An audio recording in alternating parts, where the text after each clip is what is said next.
Today I'm going to try and change my G-Shock watch battery, which I just found in my shed. I was looking at getting another G-Shock, but I thought, hey ho, let's try and revive this one.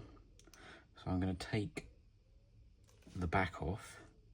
I might take these side bits off first, but I'm not sure if I need to, but I might take them off to clean it because it's a bit grubby. So I might take them off. So I use this, one of my favourite little tiny screwdriver thingies, to get it sorted. Never find the bit when you want it.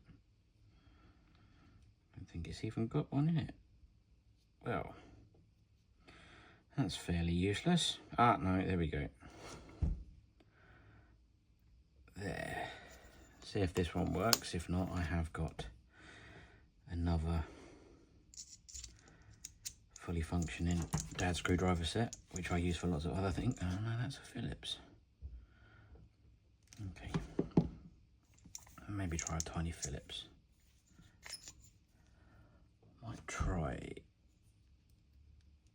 I might try my other set because I like the way that feels a bit better.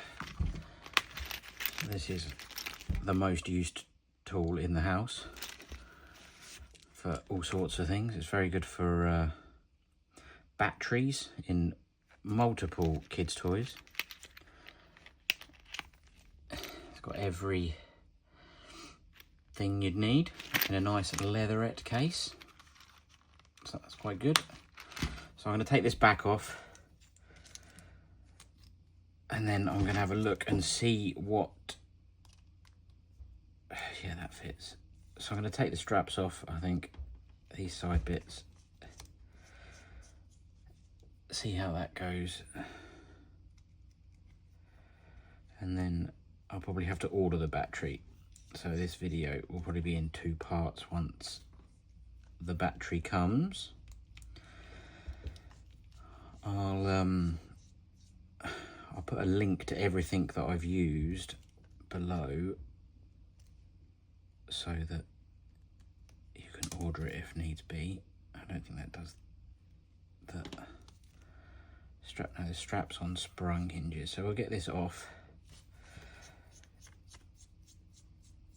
And then we can take the back off and have a look what battery we've got, and then we can order one of those, and we'll probably need another seal to go in the back of the watch, I imagine, unless the seal that's in there is okay, but we'll have a look at that once we do it. I'm sure this probably voids any warranty, but I've had this for so long and I just found it in the shed. So obviously when I was supposed to be doing something else, as I do, I think I started off looking for a plumbing blowtorch because I'm going to be doing some pipe soldering. But after looking for that, I then moved on to sharpening some knives, and then I found this. So I thought I'd give this a go. So, as always, loads of different projects later. Right, okay.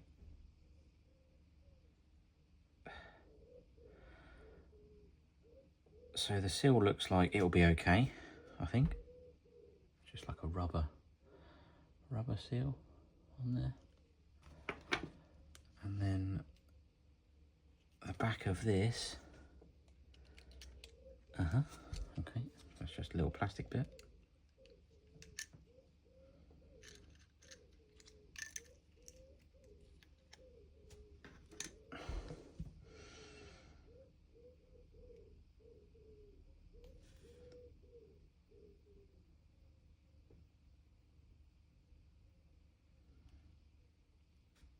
Okay, after, so it says something on here.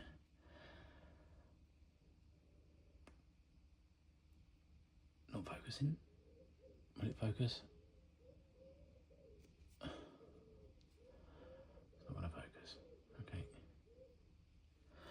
So it says after battery replacement, contact AC with using tweezers. There's a tiny little spring in there as well, which I'll definitely lose.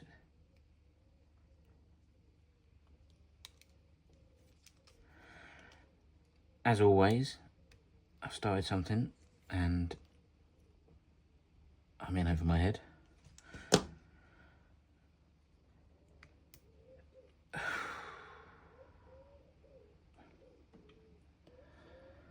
I'm not 100% sure what this little bit on the back is. It's like a sticky cover. I wonder if you take that off. I need some tweezers. See, I'll be able to find those.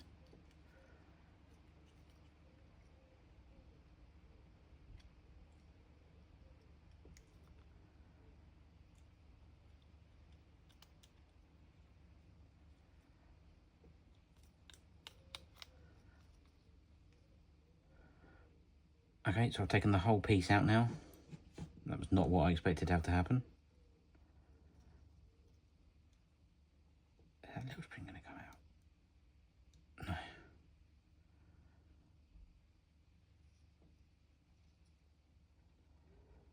Try peeling that off. Peel this bit off. Okay, that does sort of peel off. Doesn't feel like it's supposed to. Maybe it is.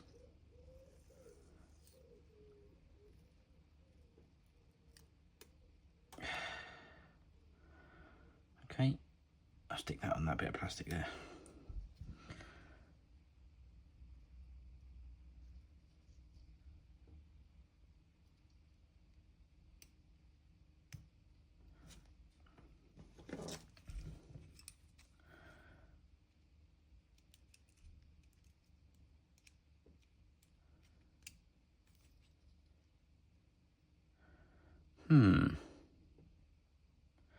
Interesting. Well, I think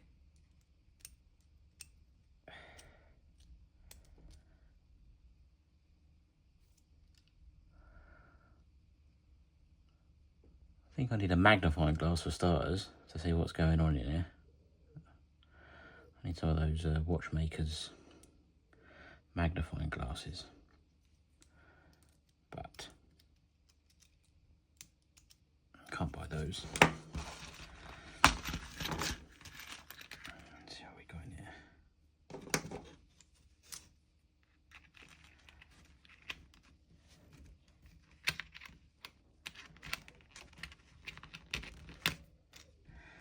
Let's get a tiny flathead.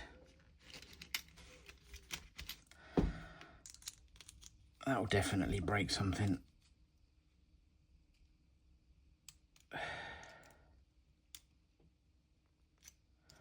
Nope.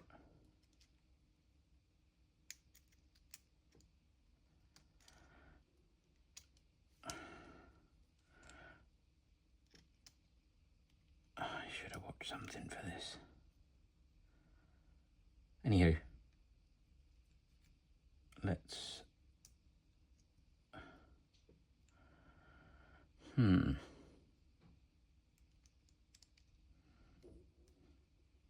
I shall return once I've figured this out.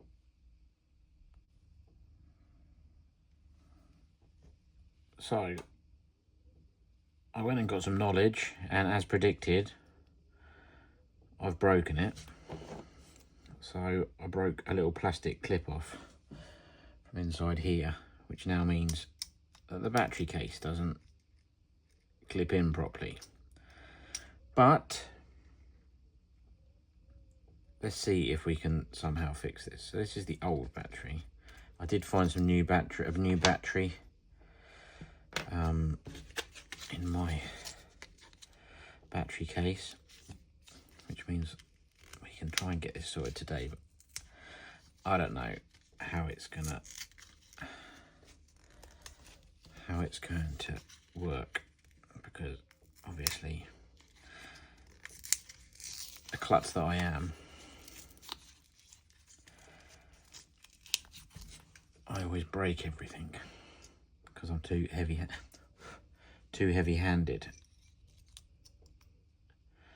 Now, I probably should have.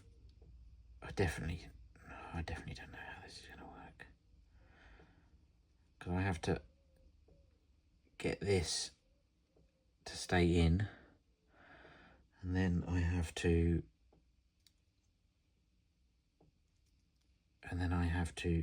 touch two parts of the watch together, which is what this little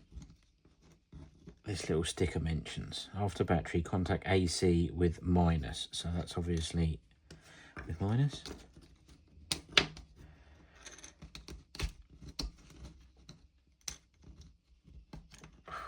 With using tweezers. So I haven't got tweezers, but I've got a paper clip. So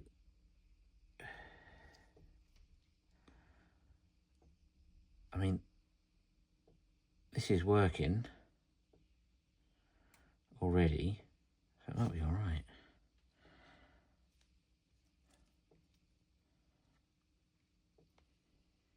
So maybe okay.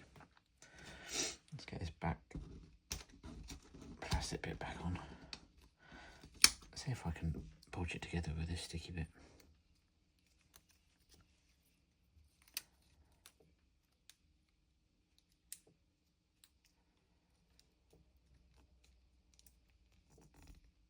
Stick that on.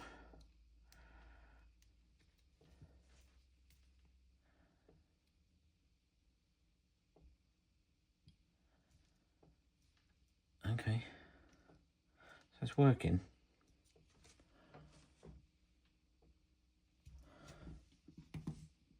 So if we get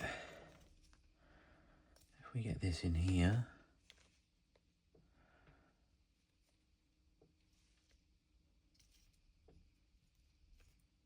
so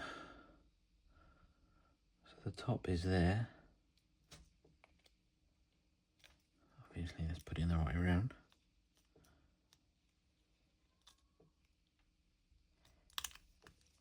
So that's in. And then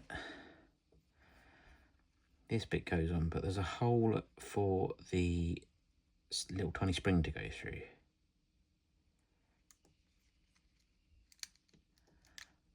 Like that. Still working. Still working.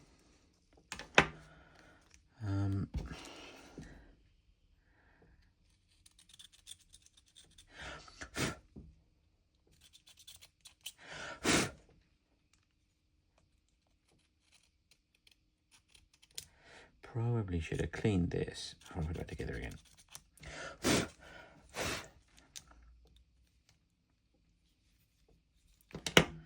Okay. And then we've got this gasket seal, so if we take that off and put that in,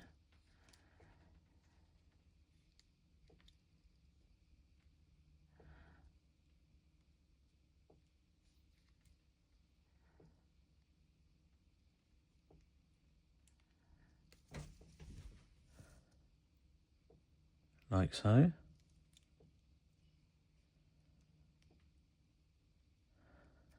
This is definitely not a how-to video. This is just me titivating with things. Oh, sorry about the noise. This is not going to be easy because I'll hold the back down. Hold the back down and put the metal bit on.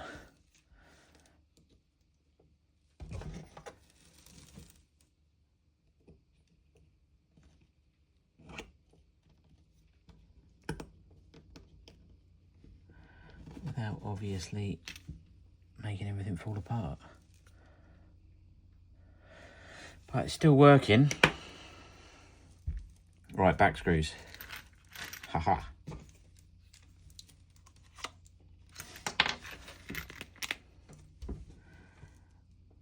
Where is my tiny? Oops, there we go.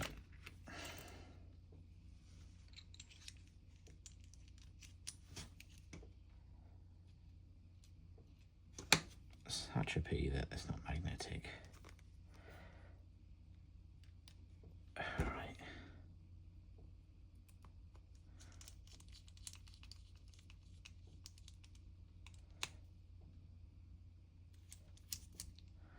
One.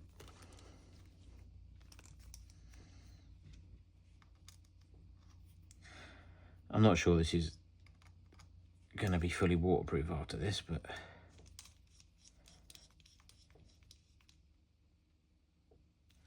hey ho.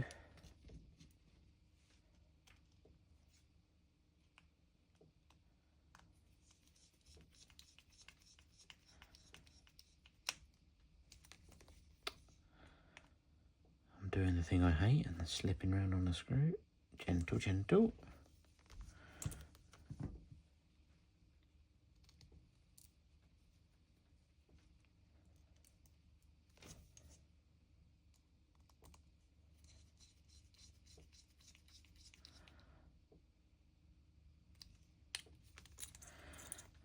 Check these to make sure they're all snugged up.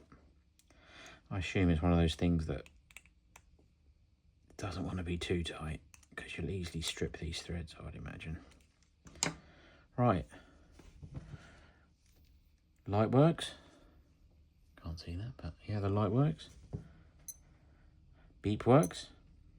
There we go. Hey ho. Huh. Well, that was easy.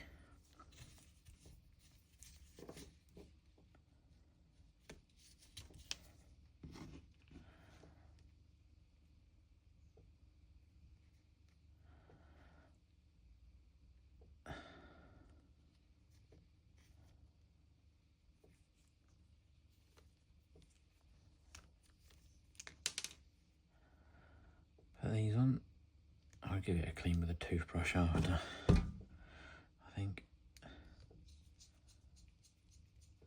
Again, I shouldn't think they want to be too tight.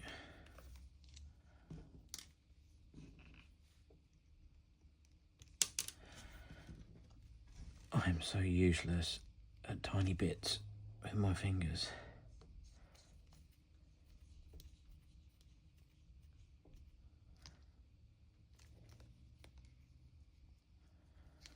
One.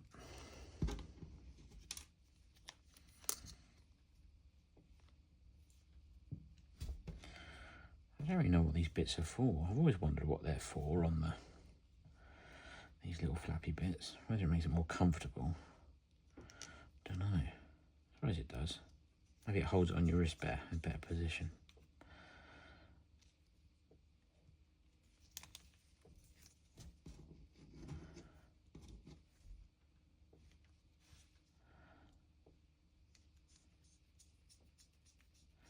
Last screw. Put it on. I'm only having to go back to this watch because my Apple Watch doesn't work on this, which they should tell you before you get a black tattoo on your arm.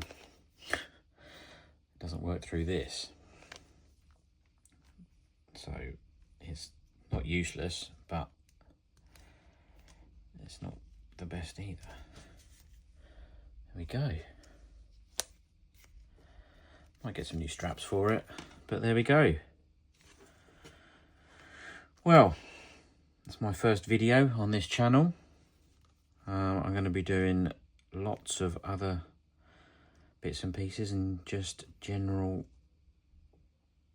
musing about things.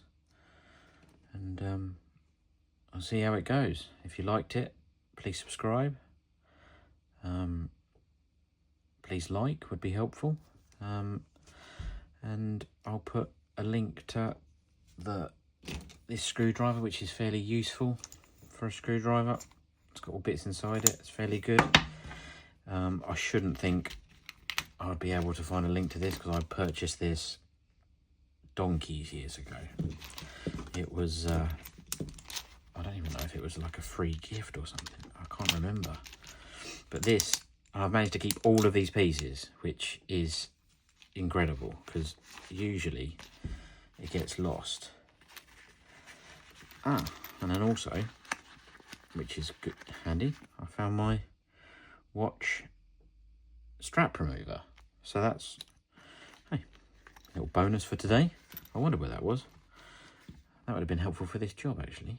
Oh, never mind. Okay, well, thanks for watching, and I will see you in another video. Thanks a lot, and goodbye.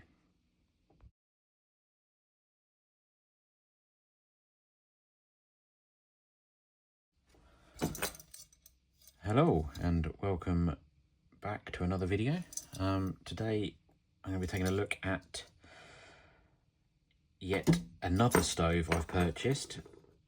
This is the Optimus SVEA 123, which I believe is a fairly old stove. I think this has been going for, I don't know, quite a few years.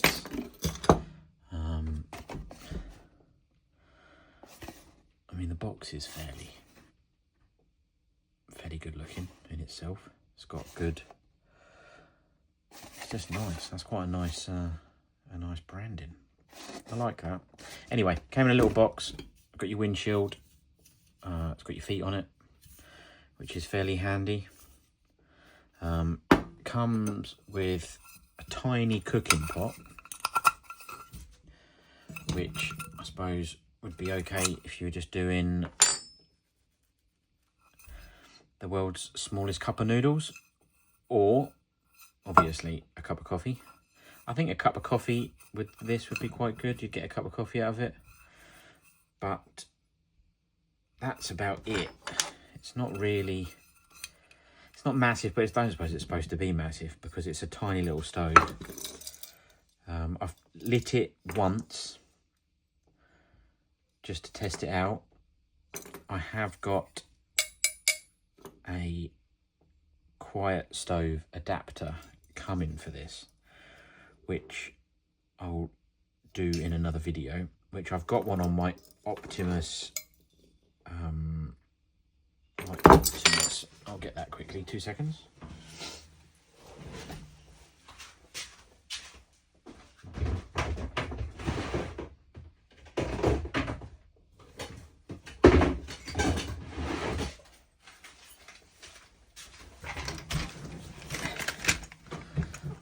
So on my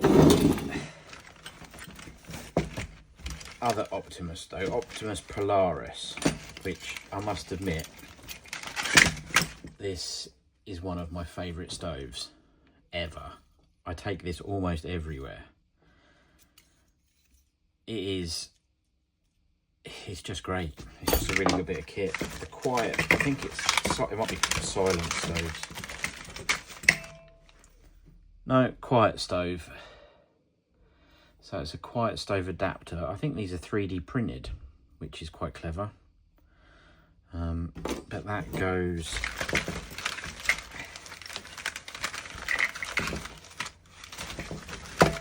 where's my tool?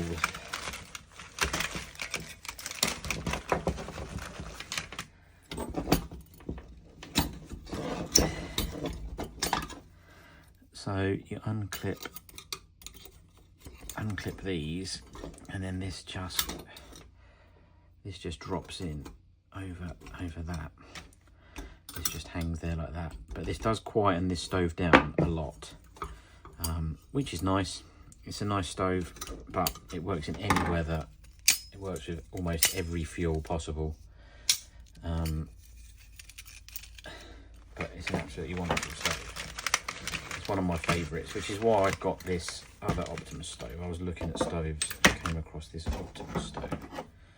So I thought I would give this one a go. So I'm going to try starting this just with hand heat, because you're supposed to put fuel into this little divot here and then let it warm up. That gives expansion inside there, so it gives it pressure and then it comes up. It's not like the Polaris stove, which you have a pump on it. I think you can get a pump which goes into here. I've seen them on eBay. They seem quite pricey for what you're going to achieve, but I think you can just warm this up with your hands, and I bet we can get it going just like that, because if you can do it without, I mean, I think in the cold you'd have to light onto here, but on a warm day, which we have now, it's quite a warm summer, so that's quite, it'd be quite easy. But I think if you're out in the winter, I mean, I thought about putting some gel on here. I think you can put gel on here, like a fire dragon or something gel, which you could put on there, which would be good. I think it'd be easy to get in there. But with a Trangia fuel bottle, or the Optimus one, the little fuel bottles with the caps on, I think it'd be quite easy to get that into there. But I reckon that if we heat this with our hands, this will probably start. I'm sure we'll get some fuel coming up. And I haven't fully worked out whether this is fully off that way. I think it is.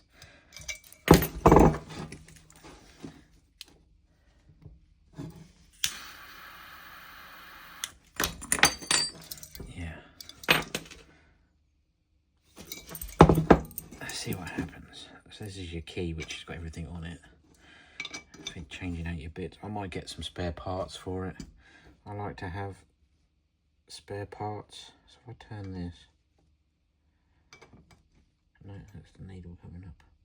There's a little cleaning needle which comes up when you back it all the way across, which on the Polaris is a magnet which is in the multi-tool, which you wave underneath it, and then that makes the cleaning needle come up and down.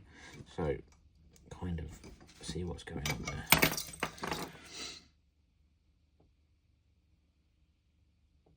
So I'm going to warm this up for a minute in my hands and see what happens. See if we can get this started without putting the fuel in there.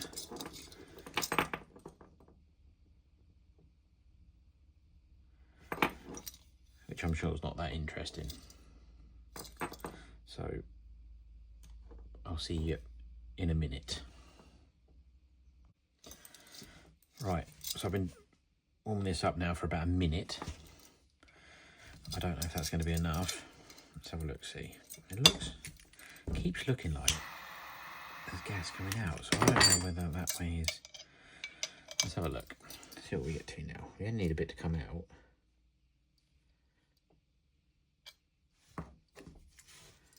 There we go, I think. There we go. So you can do it with your hands. So I think if we can, let's see what happens. It should start warming up.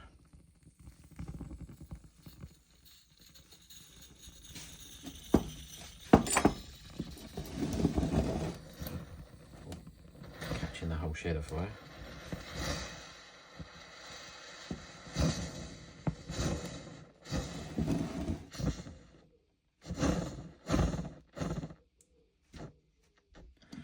Open up a little bit.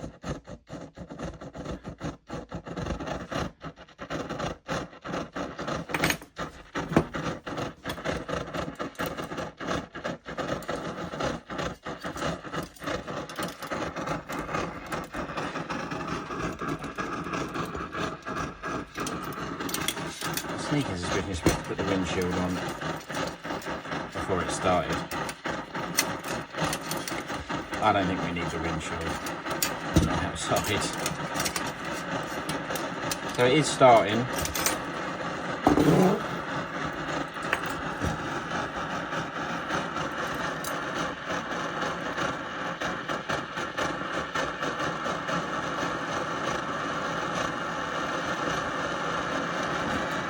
Not actually that loud.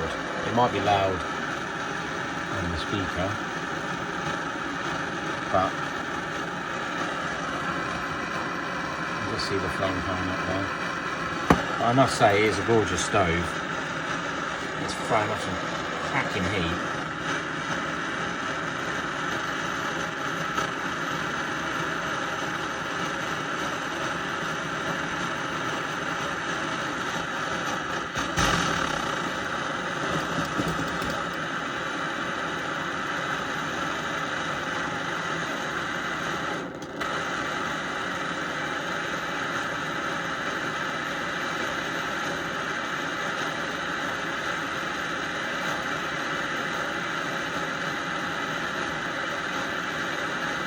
I think it may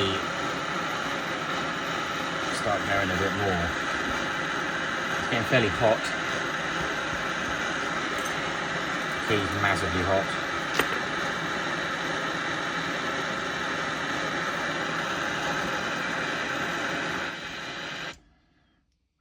We'll just turn that off. So you can get it going with just your hands. In the warm weather, you've got this little pot which goes on there. So once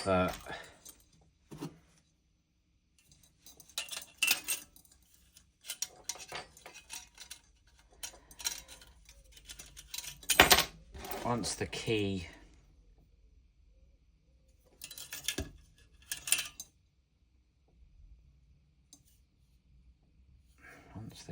is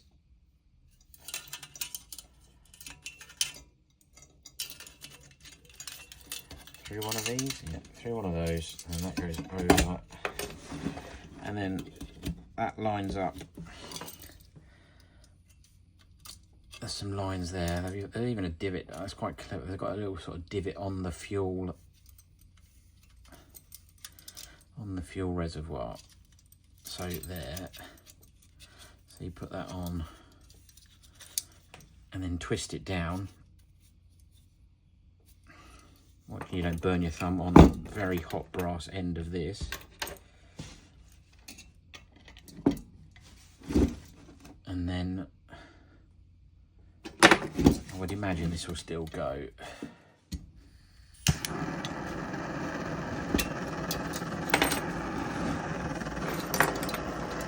So that goes like that.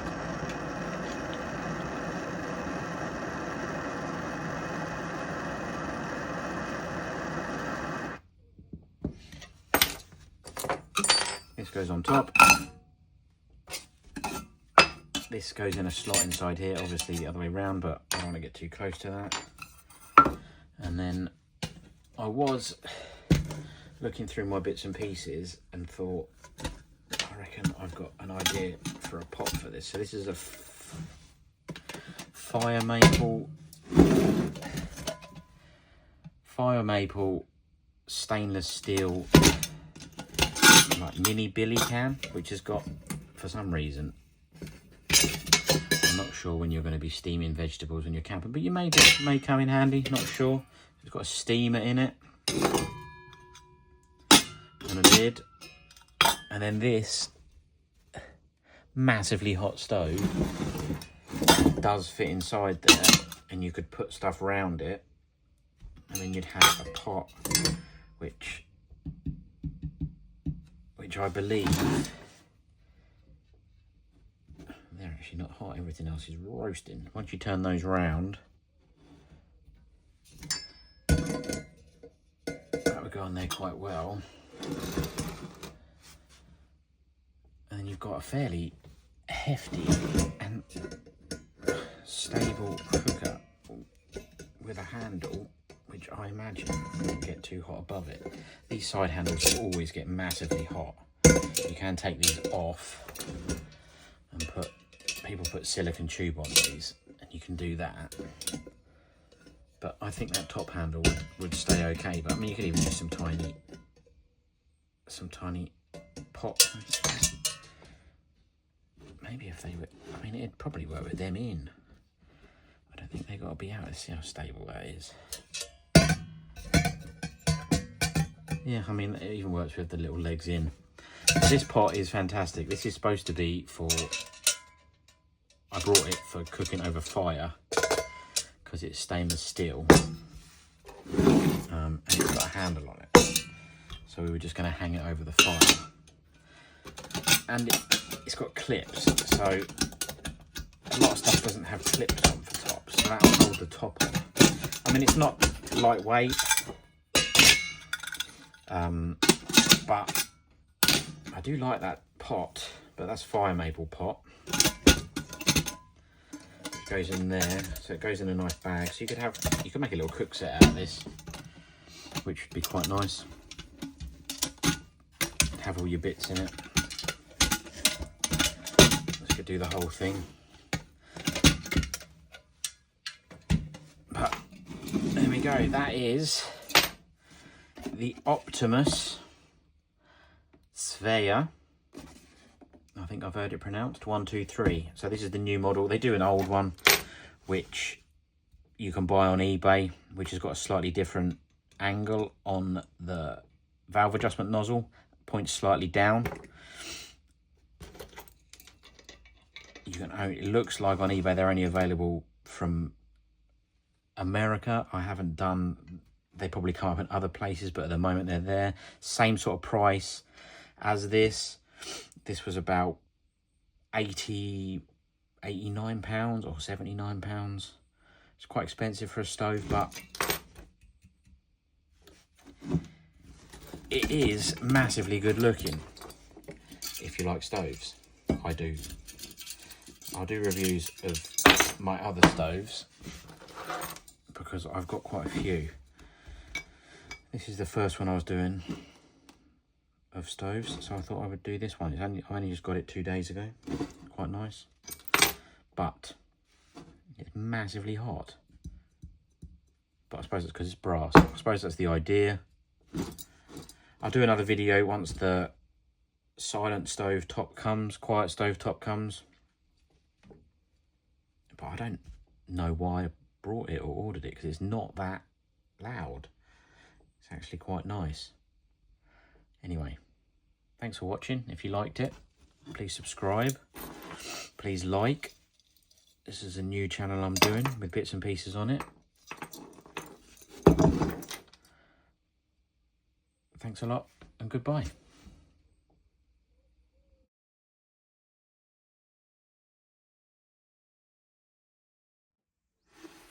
Welcome back to the shed. Today we're going to take a look at my Ther-a-rest light sit pad. This is very comfortable. I've tried the foam dimpled sit pads that you can get off of Amazon for very cheap. This one is far superior. It's great in every way. It's light, it's packable. So the sizes here, I've got a Nalgene bottle for a size comparison. So it's about the same size as a Nalgene bottle, but roughly. But it does, so this is a 1 litre Nalgene bottle.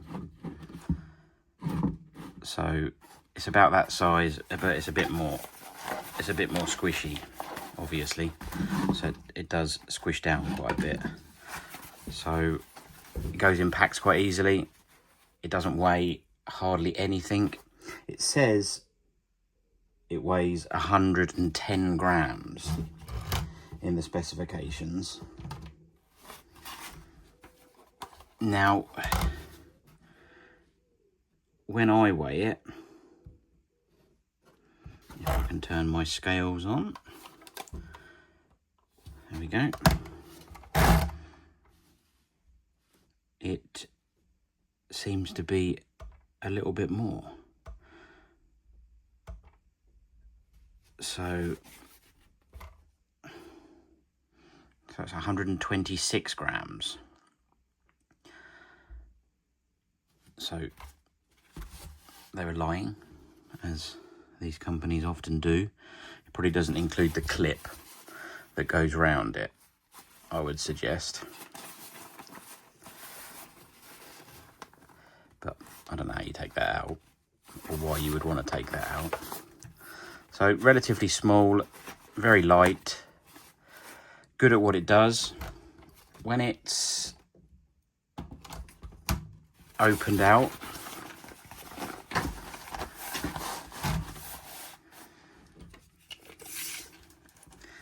it's 43 centimeters, 17 inches, and the width is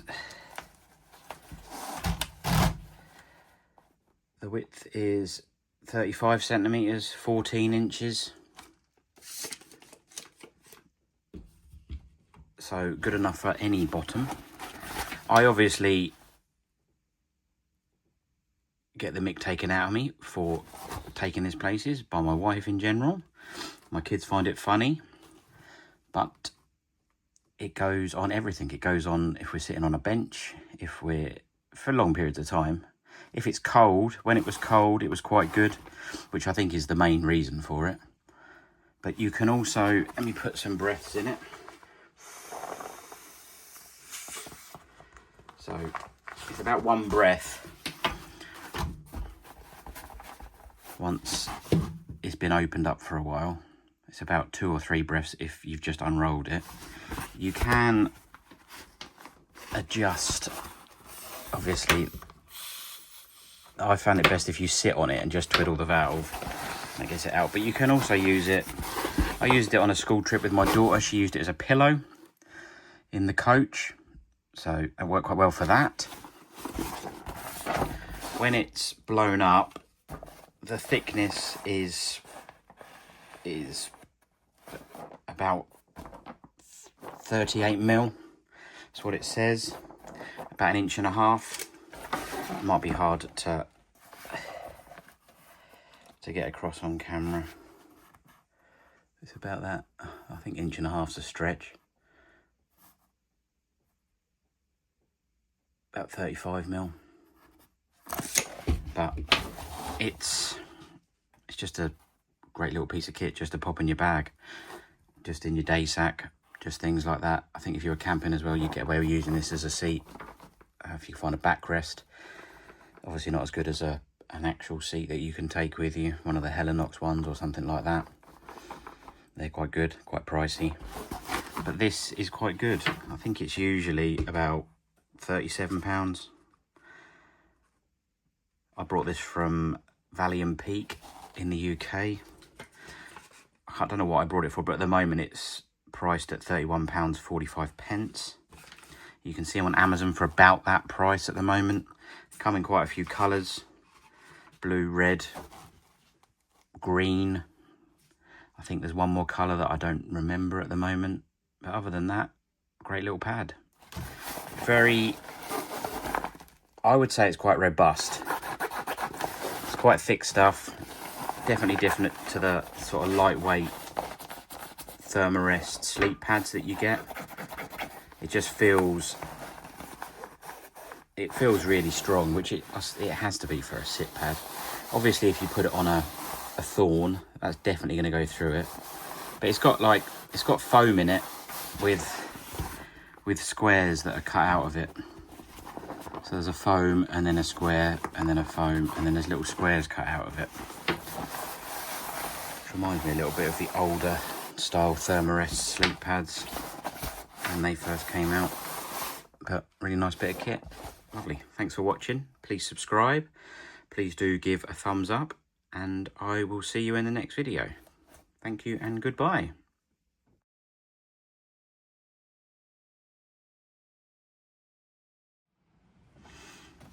Hello and welcome back to the shed. Today we're going to be taking a look at my, well, I've been anticipating these because I quite like trainers, but the Altra Olympus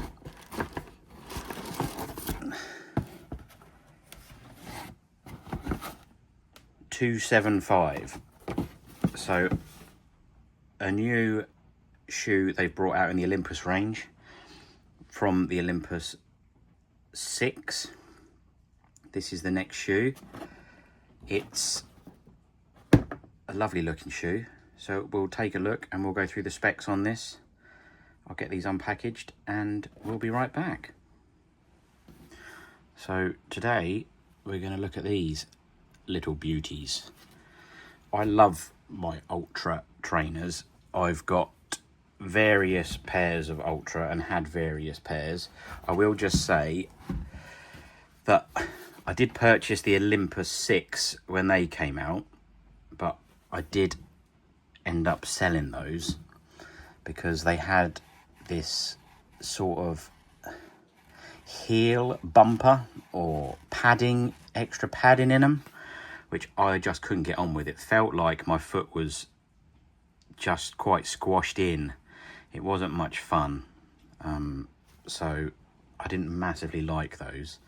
So I'm moving on to these ones from my Olympus 5, very beaten up Olympus 5.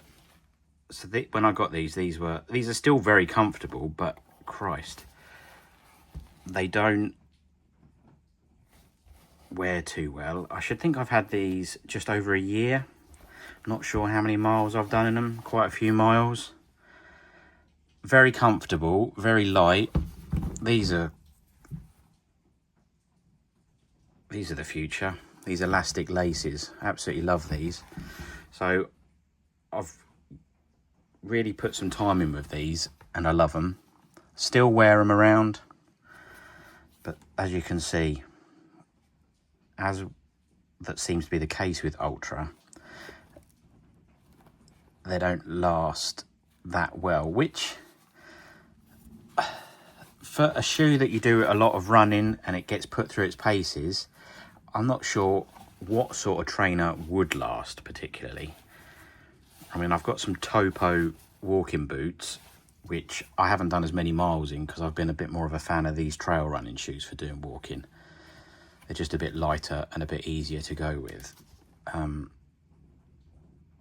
But these have been great. I do have some of the new Lone Peak 9 Pluses, which I've been wearing for about 3 months now. These are fantastic. I do find with these that the padding in them is definitely thinner, and on longer walks my feet start to feel tired in them. Again, I've got the lock laces on these, which are really nice. I love the lock laces. But these are great. These are light. I mean, I'm a size UK 9. And these come in at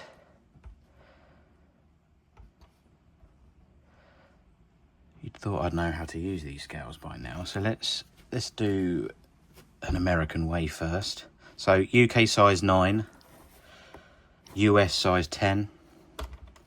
So they weigh 11.6 ounces per shoe, or in our English, so in grams, it's 328 grams. So a light shoe. These do seem to be better than, I think I had some Lone Peak. It might have been the 5 or the 6, which I had for quite some time. They, again, started to go inside in these bits where your feet are rubbing. But it's the same as any train. If you're wearing more of a, an abrasive sock inside here, then it's going to get through and wear them out a little bit. And we put so many miles on these things that they do. I mean, these ones have got the Vibram sole, which I love. It's always good, very grippy. This is a really good sole. But as I say, it's just the padding on the inside on the sole is I just find for longer hikes I just get my feet feel a bit tired. So these came out and I purchased them, and they're a good looking shoe. They come with, these are again zero drop like all Olympus, nice wide toe box. I've worn them around for about 2 or 3 hours and they are super comfy. The only problem I can see at the moment is I feel my heel may slightly slip in the back, but I haven't put them through any sort of real walking yet, or tied them up super snug. It may be that I might change them over to the elastic laces, because I find they're really good at keeping everything tight and comfortable with a bit of movement in it. These have got the Vibram Mega Grip sole. This is the new Matrix outer, which is like it feels really hard wearing. Time will tell how it handles and how these bits handle. I did notice also a small bit of pinching just in here where this bit pinches in on this, that's slightly, so that seems, so the Olympus 5, I mean, it's the same sort of position. This is a really way more robust toe protector. So these ones don't come with the ability, I've just noticed, they don't come with the ability to put the gaiter on them like the Olympus 6 and all the other Ultras, where you got the bit at the back and you can put the Ultra gaiter on it, which comes up. But I suppose that's because this bit here wraps around your ankle, and it does go around quite snugly. It's quite nice. They feel very breathable. This fabric is quite breathable. I tried my very scientific test of breathing through it and it worked quite well. The colours on these are nice. I mean, if you're worried about the colours and stuff, they seem to be quite nice. But the midsole is the same as always. It's the compression molded EVA. So it's a good sole. I mean, for the life of the trainer, it will last you, I believe. The weight on these ones in a size 9 UK, size 10 US. So this is 334 grams. So if I can't remember what this one was, but if we put the Olympus, so it's got slightly different laces in it. 346 grams. That may be that these weigh a little bit more. So 346, 335, very similar in weight. You've got a bit more stuff around here, but then a bit less stuff without the heel pull. The tongue is more padded than the Olympus 5. Very similar actually to the Olympus 5. It just is more breathable than the Olympus 5. It's got some holes in it. So that seems like the whole shoe. I mean, the Olympus 5 was really quite breathable. You know, you'd get plenty of water coming in and you'd feel plenty of thing. But with waterproof socks on, they're really a game changer. So all in all, I'm looking forward to trying this shoe out, putting some miles into it, seeing how it holds up, making sure no pesky stones get in around this bit, because that's always a bit of a pain when you get the little pebbles going down inside into your shoe. They can start rubbing. I do like it. I will check on the heel rubbing, because that seems like that might be a little bit of an issue. But again, that could be just because I didn't have it laced up how I would for going out. But all in all, very excited to try this out, and it is a very good looking trainer. So thanks for watching. Please subscribe. Please give us a thumbs up. And if you've got any comments or questions or anything that you'd like to see reviewed, please do leave it in the comments.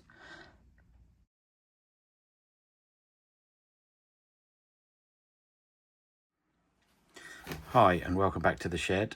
Today we'll be taking a look at the Flextail Tiny Repeller S.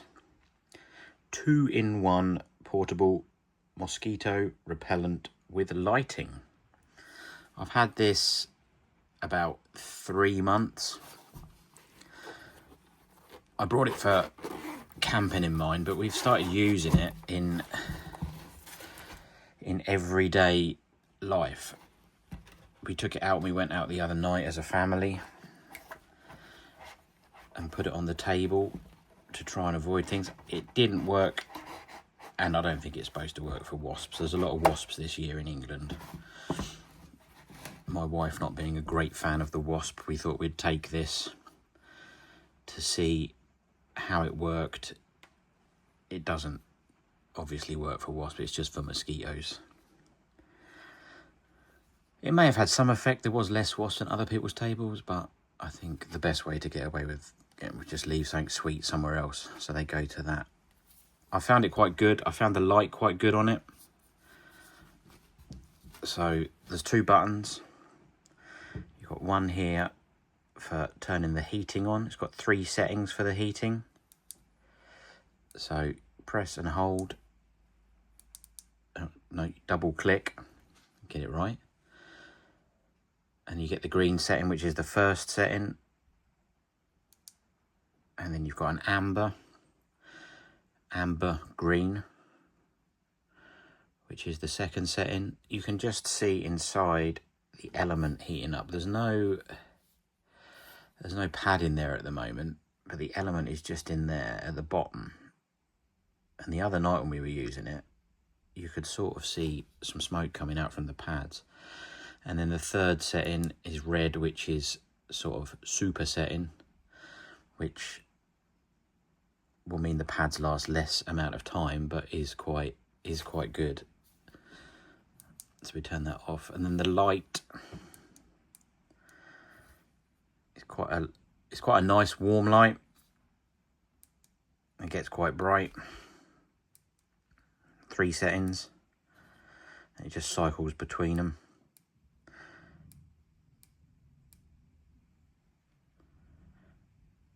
And there's a sort of a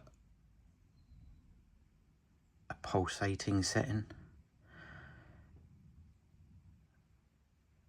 which I'm not sure why you would want a pulsating setting on a torch, so that could become quite annoying. But other than that, it's quite a good little bit of kit. It's quite light, it charges quite well. USB-C charger, which is always good in this day and age. In the box you get this. It comes with the case. Some Flextail things don't come with a case and you have to buy a case separately. You get a fairly mediocre charging cable. So it's a USB-A to a USB-C, which you won't use and you probably just change it out.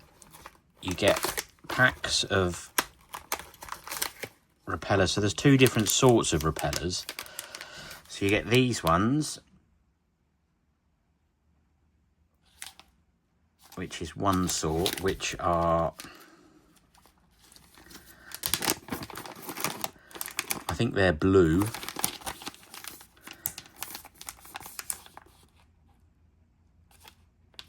Which I believe, I don't know the difference in the chemicals. So you get this one which has this chemical in it, which I won't even try and pronounce, D-altherim. I don't know the difference between them. And then you get this one, which I think these ones were pink or blue. You can't see that, but so that is Prelethin and something else, which I won't try and pronounce. my feeling is that these ones are a bit more powerful. It may just be for different mosquitoes. So you get 2 of those, you get somewhere to keep these up here. 2 different sorts, you can buy it. When you buy this, you can opt into a scheme where you get a free packet of repellers every month. They send you an email and you get the option to purchase. Now you do have to pay postage, which is £5. So I would hazard a guess that it's not completely free, because posting a pack of these surely can't cost £5. Maybe it does. The pump at the moment is £42 on the Flextail site, but there's always loads of discounts on this sort of Flextail stuff. It's got a design award, which is quite good.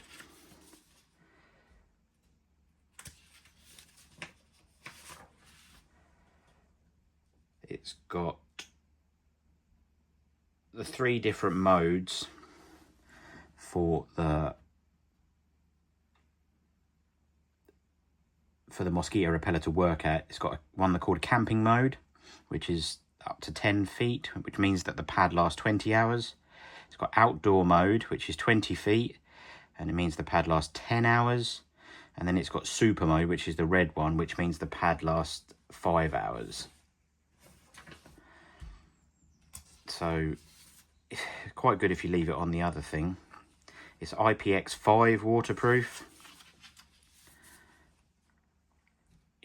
What it has got is, which is quite handy, so it's got the carabiner clip at the top, which obviously you can just clip in your tent.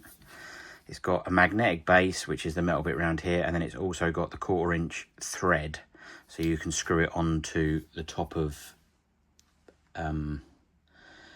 your sort of camera tripod affair. So it's quite useful for that. You can hook it on your bag, so when you're walking, you can use it whilst you're walking, and it sort of keeps a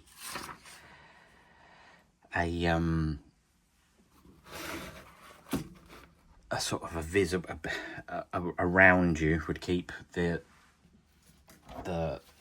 area clear of mosquitoes. The repellent mats last for 3 years if you have them packaged, apparently, which is quite good, because I can't see how many people are going to get through. If you live in a fairly mosquito-y place, it may be good. And let's give it some weighing just to see what it says. So it says it weighs 150 grams, 151 grams, plus or minus 5 grams. Shall we see this? This has got no pads in it. So it's 154 grams on my scales, which is 5.4 ounces. The battery capacity is 17.5 watt hours. So it's got quite a good battery on it. As a torch, as a lantern in your tent, it lasts quite an amount of time. Which I always quite like these things when they have the Flextail pumps as well with the lanterns are quite good. They seem to last quite well. So size wise, we've got about 135 millimeters, or in inches, it's about 5¼ inches in length. And then the magnetic bottom's obviously holding my tape to it, so it's 35 millimeters, or it's about an inch, just under an 1.5 inches wide at the bottom. It really is quite a small little thing. It's quite handy for camping. The torch is quite good. The lantern, sorry, I should say, it's not a torch. So all in all, it's a good bit of kit. It's good to just take in your bag. It lasts quite a long time as a battery. with the lantern going, so you get a night out camping with it.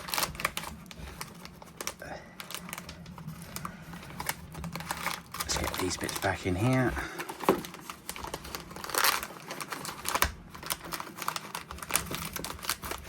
Make loads of rustly noise, which my wife has said I've got to try and avoid. So, all in all, Flextail Tiny Repeller S is a good little bit of kit. Thanks for watching. Please subscribe. Please give us a thumbs up, would be great. If you have any questions, please do put them in the comments below. I'd love to hear any questions or comments or suggestions for any future videos. Thanks for watching, and goodbye.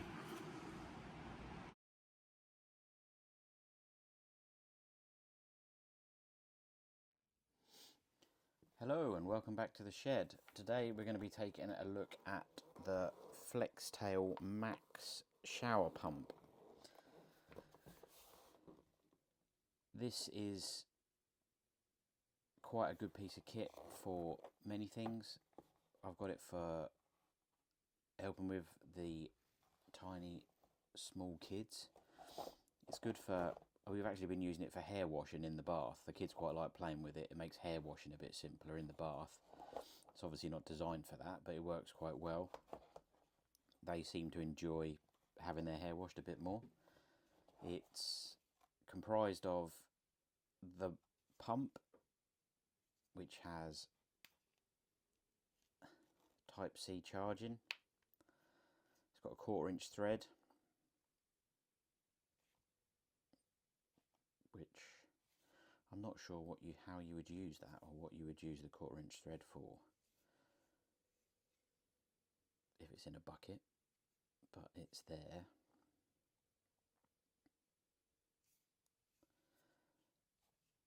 The shower head is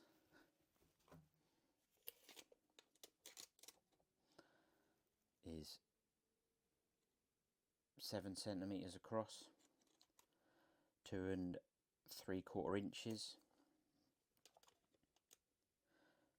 It's 25 millimeters thick, which is 1 inch thick. It connects, the whole pump connects together with hose pipe style connectors. So let me get this hose out. So the end that connects to the shower head has the clip here, which you can hang. You can hang the shower off of things to give you an above head shower. The hose is definitely long enough to do that. The hose length is 2.2 meters or 7.2 feet, so that should get even the tallest, above the tallest person, if that's what you're using it for. It would be good for washing dogs' feet if they're muddy when you come back from a walk. If you're just out, you just take some water with you, put it in a bucket and use it like that. The pump weighs 305 grams or 11 ounces. The battery capacity is 18.5 watt hours, and it's IPX7 rated, which is obviously good because it's going in a bucket of water. The time that this will last for is between 70 minutes and 110 minutes, so 70 and 110 minutes. I suppose that is the difference between the two power modes. So it has a double click to start the first power mode, and then you just click it again to go on the second power mode. Now I'll pop some videos in here of the pump working on the two modes.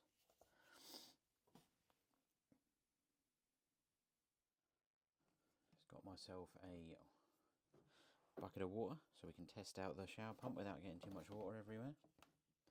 So if we put it on first power mode and put this in here,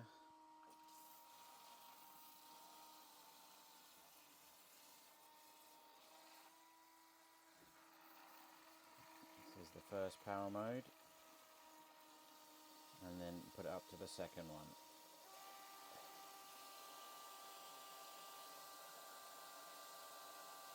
It's quite powerful.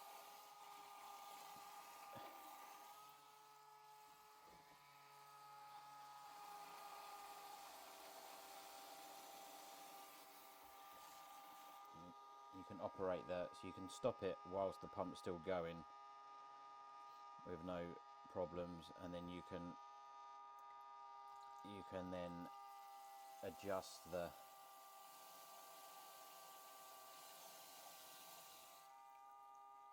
power with the adjuster up here.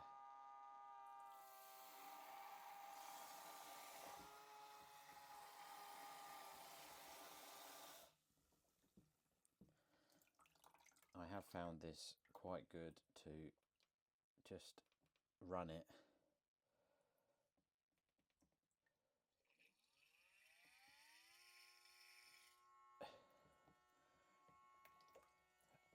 with no water in it.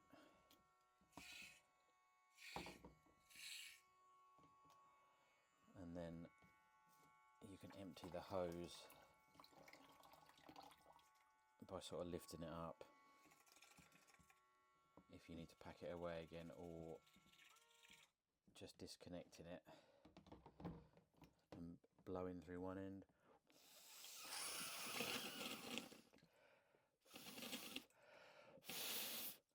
Just to clear out any water. It does help quite a bit. All in all, this is a good little bit of kit for when you're out and about, if you're getting mucky, if people are getting muddy feet. You could use this before they get in the car to clean off the feet. As I said, you can use it for cleaning dogs' feet. You can clean the sort of metal filter, which is just in front of the inlet. So that goes in there, and then it's got a grill that goes in front of it for bigger stuff. But most things,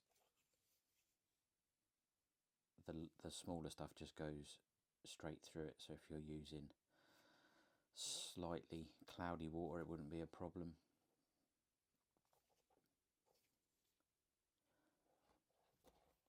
The case is, you have to specify if you want the case when you purchase it. You can purchase it without the case for £44,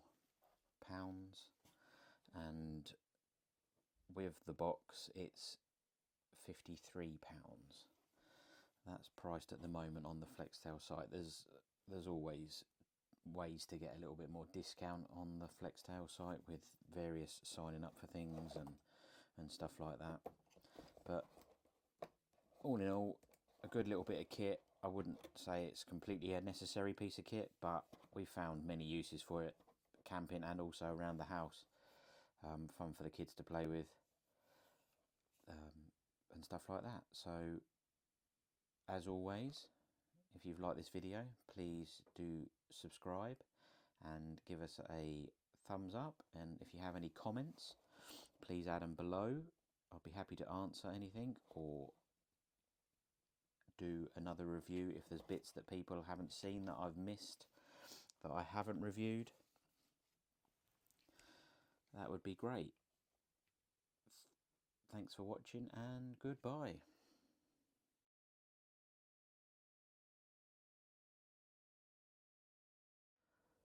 Hello and welcome back to the shed. Today I'm going to do a service on one of my favourite stoves. It's been a while since I've taken it apart and had a look at it, so I thought today we would go through the bits and pieces and see if anything needs changing. It's been a while since I've done it, so I may very well get something wrong. But if I remember correctly, I might be able to get somewhere right.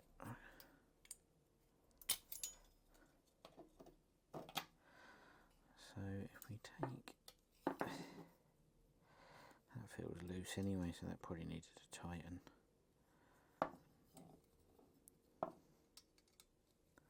Yeah, that was loose.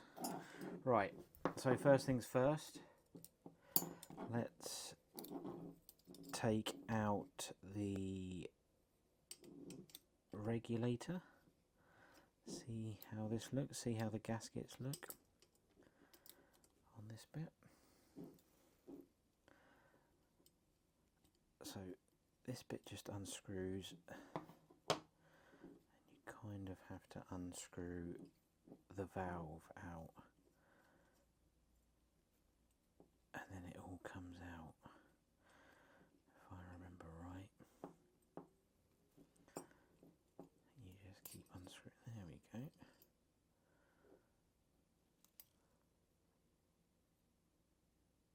So that's the regulator here, so that end screws in, and we've got the valve seals here.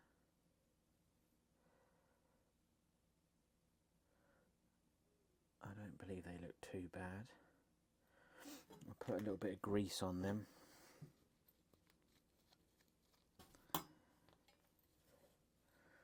So if we put just a little bit of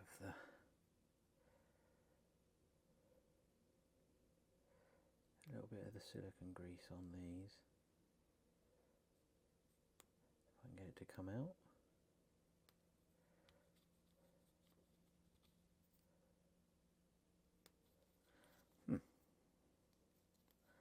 It will all come out at once, which is what tends to happen. There we go.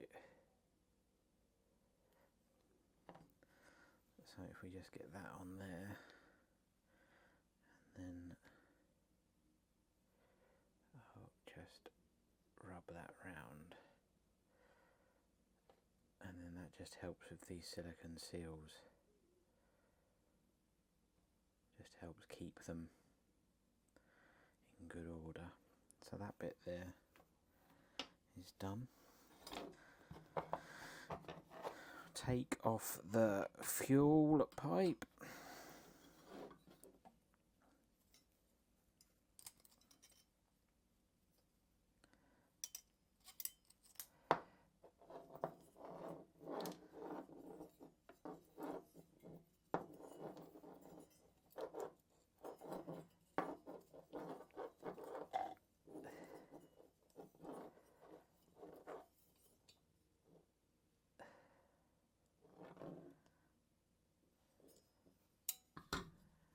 And then there's not really anything in this that is serviceable, so that's just to one side for now. And then we can take out the actual stove by just undoing this bit. This this tool that this comes with is very handy for all sorts of bits. Now the reason you'd take this off, we can take the jet out and have a look at the jet. You can do that whilst this is still in the stove, but I wanted to just take a look at the bottom gauze.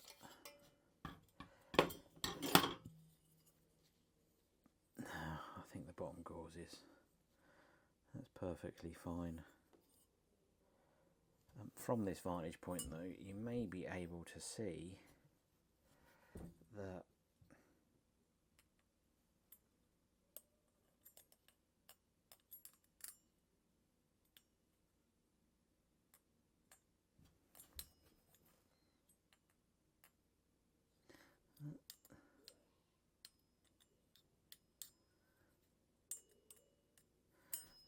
doesn't seem to be working, the cleaning needle that comes up. Let's have a quick look inside here. That might explain why this has been running not as good as it should be. So let's take this central section out, and the jet comes out. A little bit of dust coming out through it. Here is this is the jet that goes up and down when you magnetise it, the cleaning jet, and then this is the main jet. So we can just put that in there and make sure that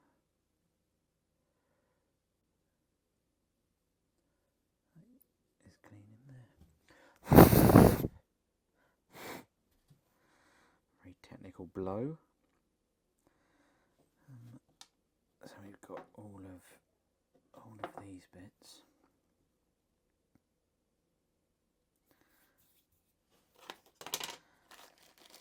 I always like to keep the spares. I buy a set of spares so that I have everything. Obviously, that's great. The cleaning jet in here is bent, so I have to bend that. You've got all sorts of bits and pieces in there, fuel filters, O-rings, more silicone grease at bottom, and new bottom gauze. You can buy these online fairly easily. But it's quite good to have this kit with you just in case something breaks when you're out and about. Right, so let's put this bit back together. So we drop the needle in, and then we'll put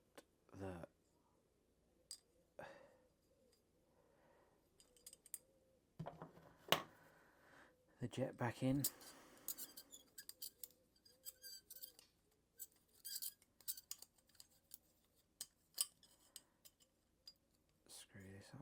It wasn't tight before. Then we can put this back inside the holder,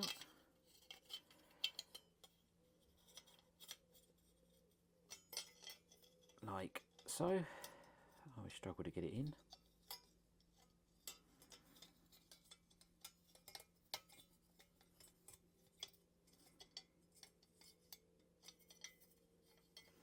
And right, it's not in the right position. I was wondering which one it went in. So it's got an orientation on it. So like that, which is obviously where the plus and minus bit is here. So that makes sense.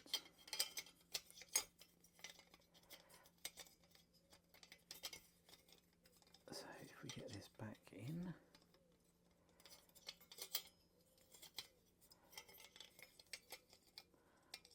like so, there we go, it's quite good. Pop this screw back on, make sure this is tight.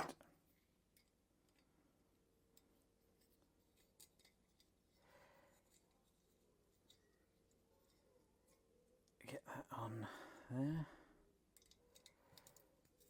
And then tighten this up.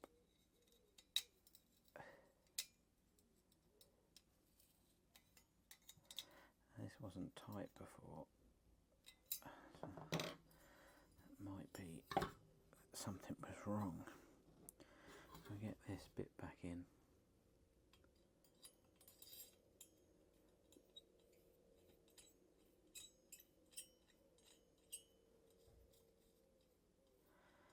Get it screwed all the way in. Get this bit screwed up tight.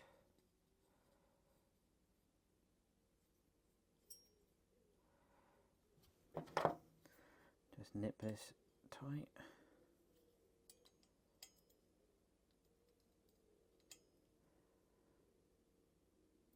Like so.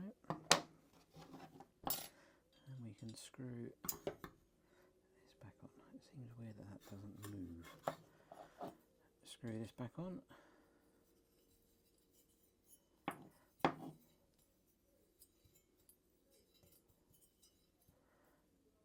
And then we can take a look at the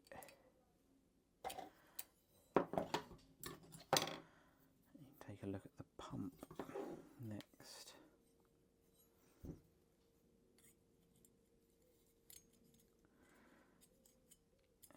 the top cover back on.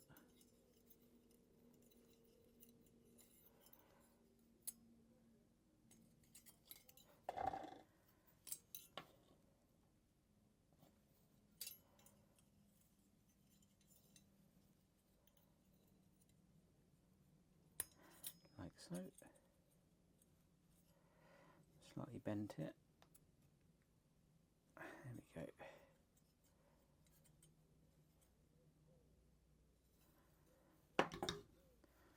And then we can take a look at the pump. I mean,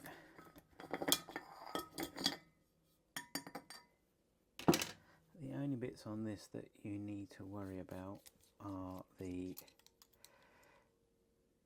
plunger inside here,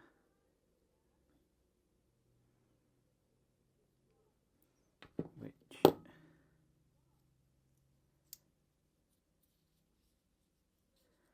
looks okay, but might be able to have a little bit of grease on.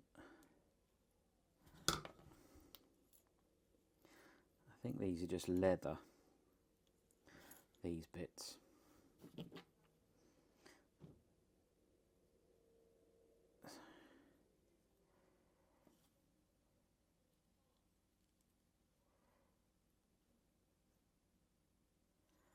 Pop that back in there.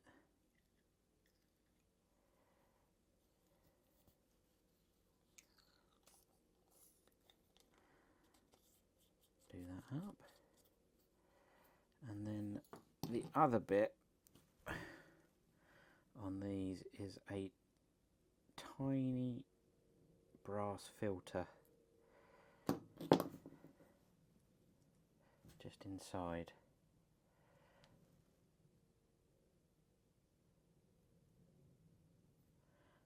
Which looks good to me. They do last quite well. These do. Getting them back in is always a bit of a pig. There we go. So then I just screw that back onto there. Right.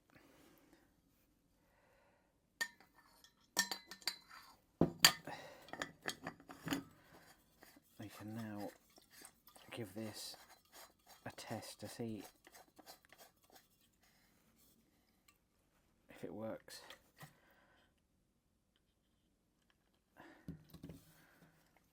Any better than it was doing. I haven't got that much fuel in here, so I just tend to pump it until I feel some resistance in the pump.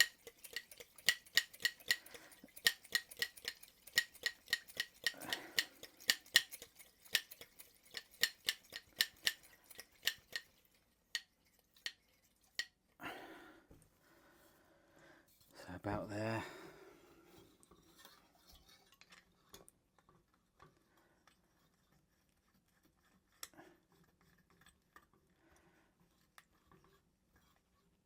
Screw that on fully, lay that in the on position,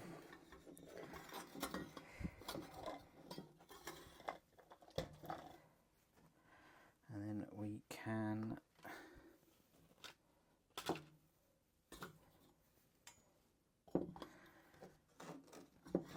just give this a little test run to see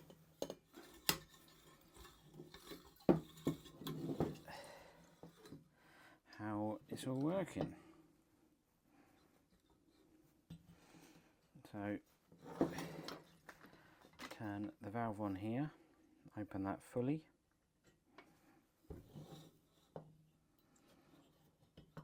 put that. I like, sometimes you can put these legs are for when you've got a gas canister in it and you want it to be upside down in the cold, but they do help to keep the bottle so it's a bit more parallel to the ground for the on position. So that's on.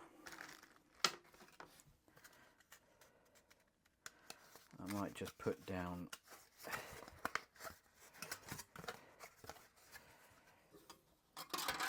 silver foil shield.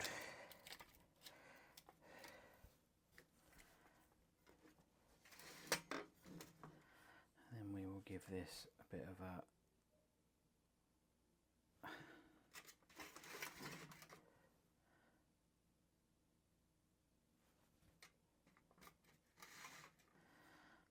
a light up. So we just let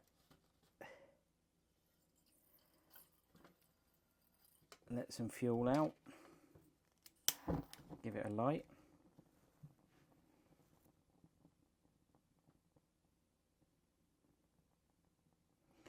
and then this will prime all of the, well, this basically heats up the heater so that it then vaporizes the white gas as it comes through. To give it a little turn now, see how we're doing.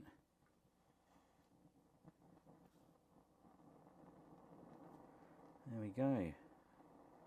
Gently, gently. These stoves are really quite loud. They're good at what they do, but they're loud. I have got an adapter, which I'll show in another video. Quietstove, which quietens them down. But when these get going, I'll turn this up. I think we're getting up to temperature now. I'll turn this up and it will get quite loud.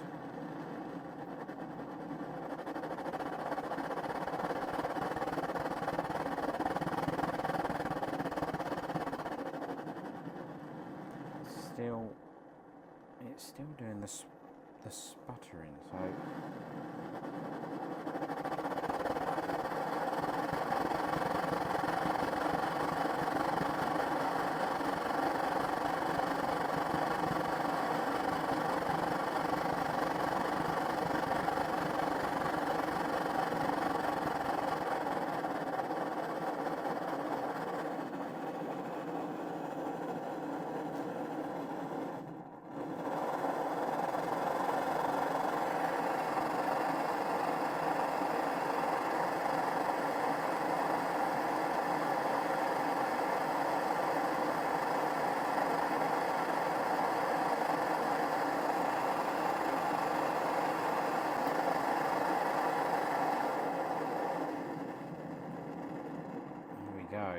and then these stoves have got, you can get them quite low, they're quite nice.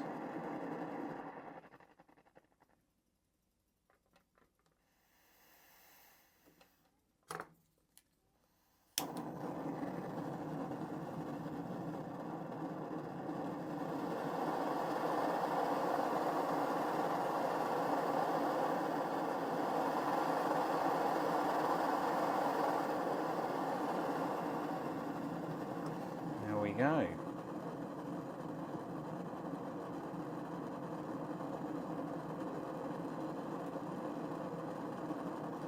All seems to be working fairly nice now. It was struggling a bit, it did sputter a bit more. It started to sputter at the start of that, but it finished off quite well. So I think a good little clean was well deserved and needed. Thanks for watching. If you wouldn't mind subscribing, that would be fantastic. That would help the channel, and a like would be great. Any comments, please leave them below and I will endeavour to answer them if I can. If there's anything you'd like reviewing, please leave a comment about that as well. And I will bid you farewell. Goodbye.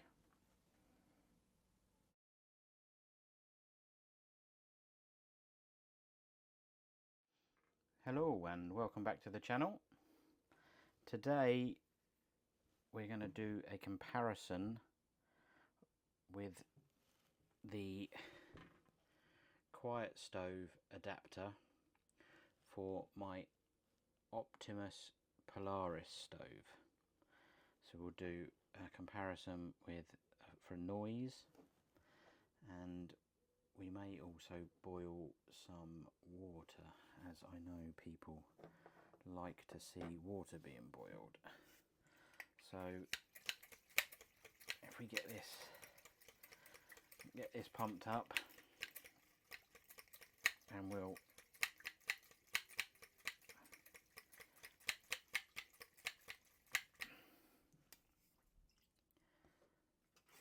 we can put this on, and then we can do one without and one with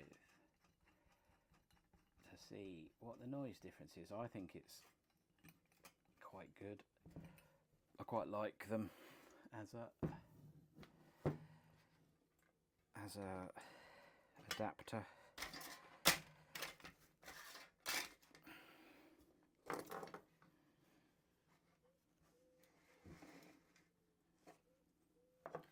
Right, so if we get this lit,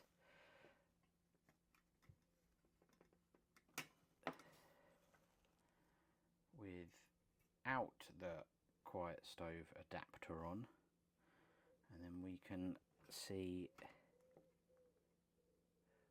what noise we get.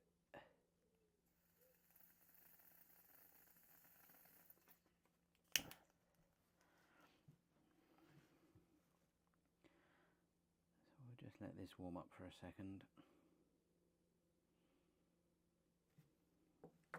I've also got to test out today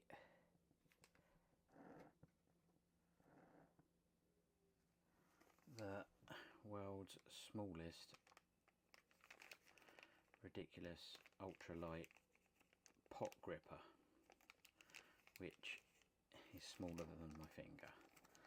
So the company is Sullock. There's the details for it there. I'll give that a go on our Toke's pot to see how that works. So this is just getting up to temperature now. So we'll put this on, and I'll leave this going on full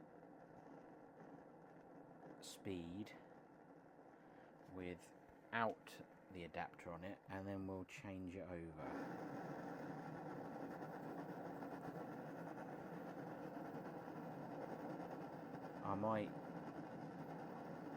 I'll just put the microphone a little bit closer.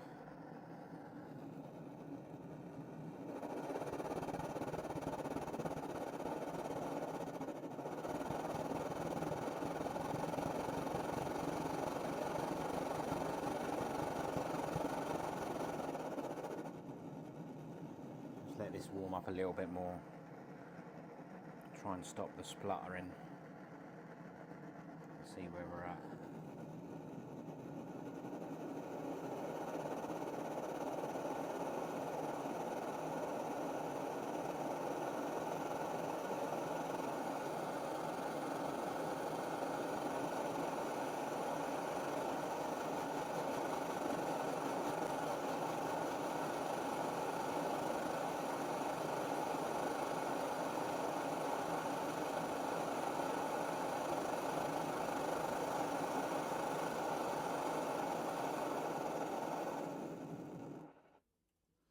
So that was without the adapter, and now very carefully, because I always manage to burn myself with this thing,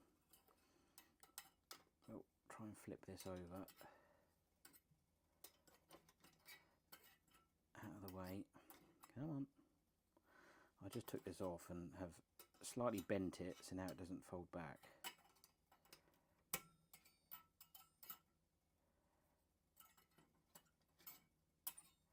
This used to just drop back, which was, there we go. So there we are, that's just fallen back now. So if I drop this Quietstove adapter on, and then we can see the difference in volume. So here we go. Let me just put, so I'll just let the adapter warm up a little bit.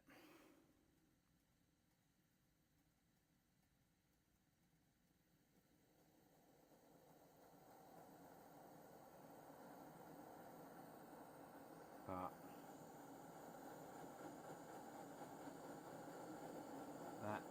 that is it, fully open, so the noise is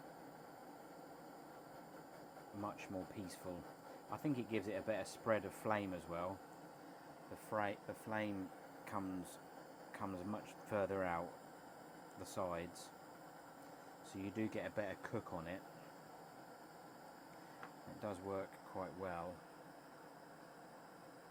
You can see here a nice blue flame. It's quite mesmerising, to be fair. But this is far better for actually being able to talk whilst you're doing cooking. Right, so if we turn this off,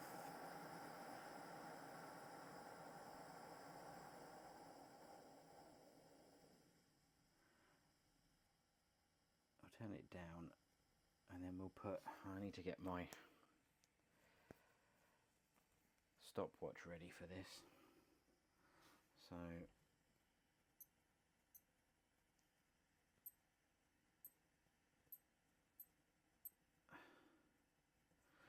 I use an old style stopwatch. I have got a Tokes pot, titanium, with 300 mils of water in it. So 1 cup. If we put this on, and then I will start the watch. Here we go.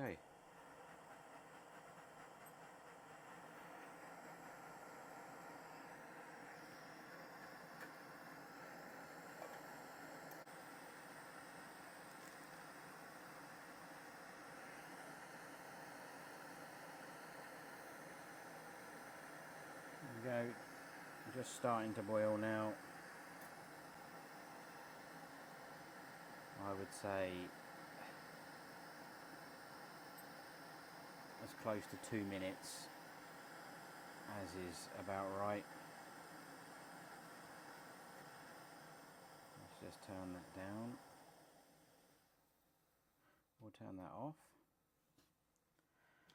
and then we'll have a go with this tiny ultralight pot grabber to see if you can get it off. Some of the ultralight stuff you can get is quite hilarious, and I thought this might be worth just a little go. And I've got another stove which the handles get hot. So I mean, you can lift it. It lifts okay. It's got a cup of water in it, 300 ml. So if you had a pot with no handles on it, or these titanium pots are a real pig. I mean, these handles, they're getting hot. You can touch it, but they're pretty hot. So they do get fairly hot. The other stove that I've got is more of a cone stove, which I've got these for, which you really can't get it off with the handles once it's done. So yeah, so that was two minutes dead for that boil. I'll be back. I'll cool everything down. I'll get some cold water, and we will do the test on the without the Quietstove adapter. Right, so everything has cooled down now. I've got another 300 mils of tap temperature water. I'm not going to measure the temperature of the water, it just comes out of the tap. It's not supposed to be a massively scientific experiment, it was just to see if there was any massive difference in these things. So let's get this going again, and then we'll do the same thing again.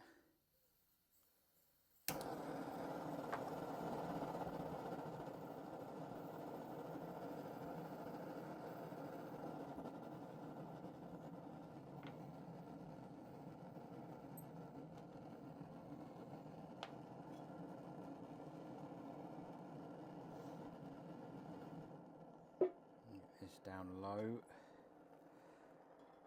and then I will put it on, start the stopwatch and turn it up.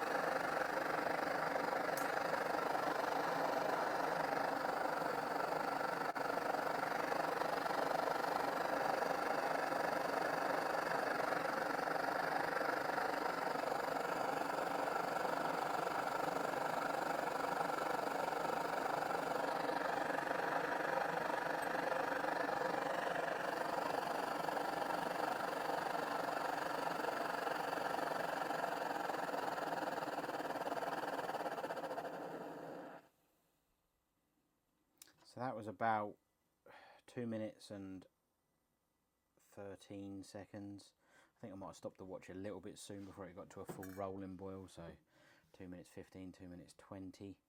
So not a massive difference. I mean, I was surprised that the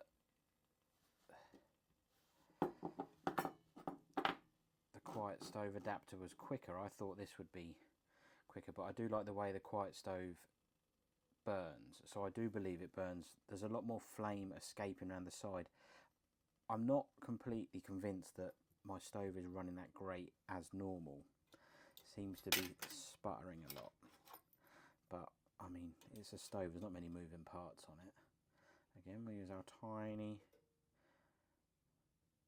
everyone likes a tiny thing, so a tiny pot gripper. It does feel quite stable. I thought these were supposed to be made out of carbon fibre, but this is, it just looks like some sort of pressed metal. It's got like 3D printed spaces in it. So you can see that the 3D printed, these bits here are 3D printed. I think this end one is not. But these spaces are definitely 3D printed. Huh, quite a little piece of kit. Okay, well, there we have the comparison between the Quietstove adapter, which I can't touch because it's still so hot, but Quietstove adapter, and then just the normal Optimus Polaris without it. Not much difference. Quite a lot of difference in the volume, and the noise of it makes it way better. I'm a big fan of alcohol stoves because I like quiet, but sometimes you need to get things done, and this works, and it's quite compact. There's obviously way more compact ways of having stoves, but this is bomb proof, so it's great. Anyway, thanks again for watching, really appreciate it. If you could subscribe, that would be fantastic, it was really helping me out, and also give us a thumbs up, also leave a comment, and if you have any questions or see anything I'm doing wrong, do leave it below, and I will see you in the next video. Goodbye.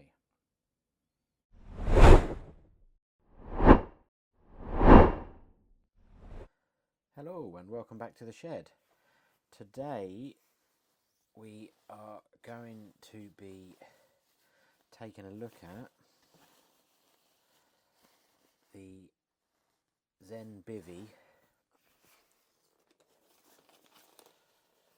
pillow system, I suppose.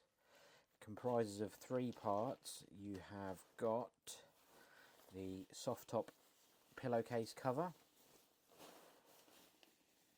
which is soft, I will say. You've got the soft top pillow topper, which is like a tiny down pillow, so that is quite comfortable. And then you've got the main air bladder, which is called the soft top pillow air bladder. This is like a stretchy sort of material, and it all goes inside the pillowcase. One thing I must clear up first, me being maybe a little bit stupid, this has an L on it, so I assumed that was, let's turn it around, has an L on it, so I assumed that meant that the pillow clipped in with this being the left side, which then made the pillow upside down, made the clips on the top of the pillow. But I've been informed by Zenbivy after talking to them that just denotes size large, and then the regular one would have an R here, which would make sense to clip it that way around. So let's get this put together, and then we'll put some air in it and we'll see what it looks like. I am a big fan of the Zenbivy stuff, good company. I've got 2 of their sleep systems, which I will be doing a review of. The only thing I don't massively like about this is the valve on the pillow. It's okay for deflating when the bladder is out of the system, but if you leave the pillow bladder in and then try and deflate it, it becomes just a little bit of a pain. Right, let me just put some breaths in this and then I'll bring it back round to have a look at.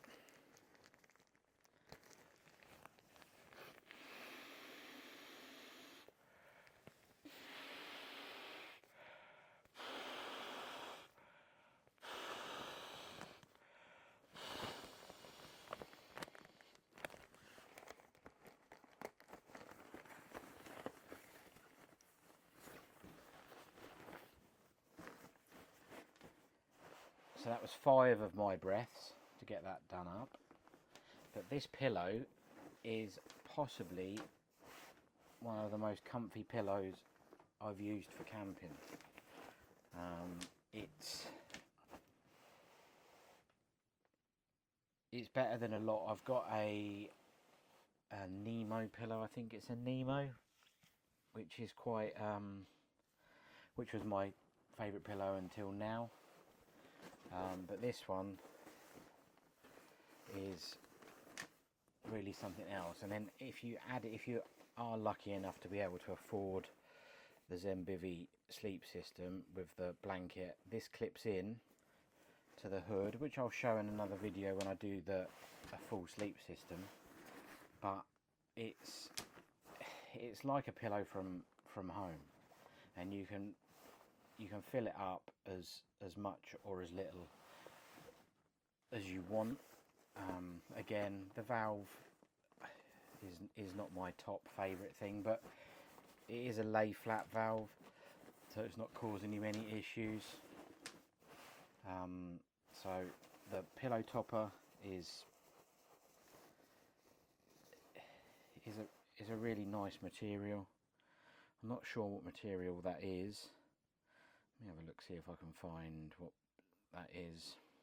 So it's a 50D polyester pongee, which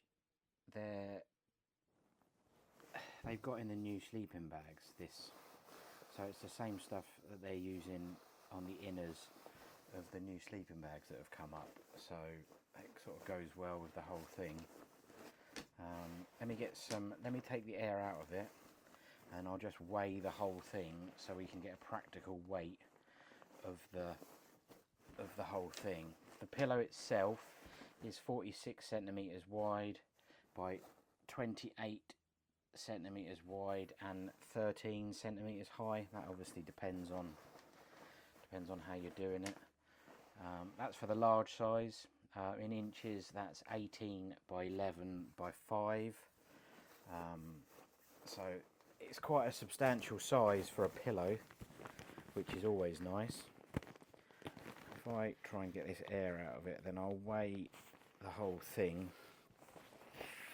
I mean, I wouldn't suggest this is an ultralight, but a lot of the time I'm prepared to carry these little luxuries if it means I get a good night's sleep. Getting a bit older, I don't find I can sleep on a rolled up down jacket as well as I can with a pillow. It's really quite important for me to get a decent night's sleep. Right, so let's do grams, if I can get this to stay together. I mean, I might do it. So it comes with a net stuff sack. Now I think this came with the down pillow, but you can fit the whole thing in. Now you could obviously use any bag you wanted if you wanted to just stuff it in your rucksack, which is sometimes better because you can get it in the right places. So in the bag it comes with 268 grams, 269 grams, and then if we go over to 9.5 ounces. It does squash down quite small. There's still a bit of air in it, so it's not quite right. So it's not a great. And then, I mean, if we try and get it bundled on here in by itself before it flips off, there's 8.5 ounces.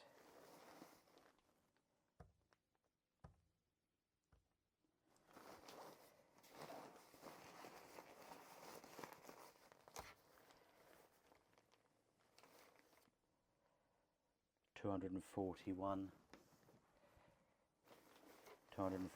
grams. It's got a life of its own, this one. 242, so around about 240 grams. So that's for the whole thing. So not massively weighty, but obviously more weighty than if I just grab another pillow, if I can find one in my mess of a camping shed. Let me see what I've got around here.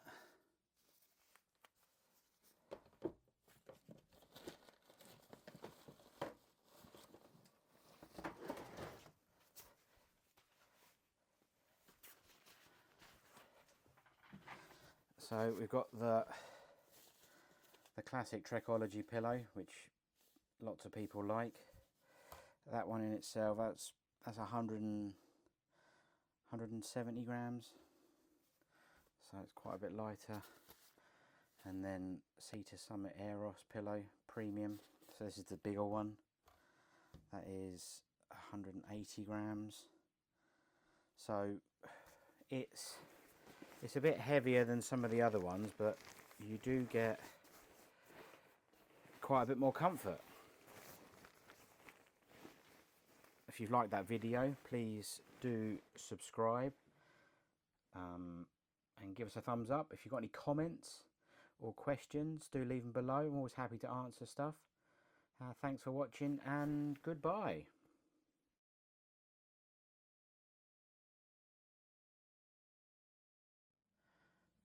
Hello and welcome back to the shed. Today we're going to be taking a look at a few of the Zenbivy. These are not stuff sacks, these are just roll top bags. They've got quite a clever design feature, which is this valve, which I really do quite like. It's not essential in the bag world. These bags are probably some of the best designed roll top bags that I've seen. So they've got a kind of square bottom, or rectangle bottom, which is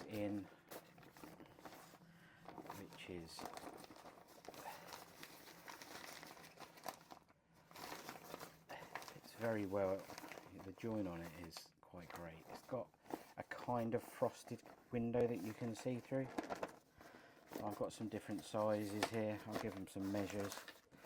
So I've got two of the bags with the vents on, and then I've got one of the zip bags, which I've been using for electrical goods.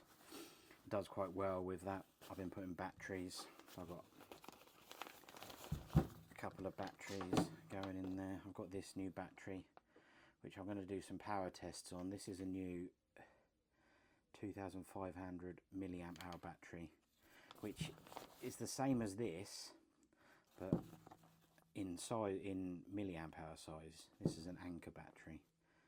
It's got a silicone case on it at the moment because my kids keep using it and chucking it around, so I was trying to protect it. So I've been using it for cables and stuff like that. It goes quite well. So that's zipped in there. So they're quite nice bags, but let's have a look at the function on the roll top bags, and if I can try and get some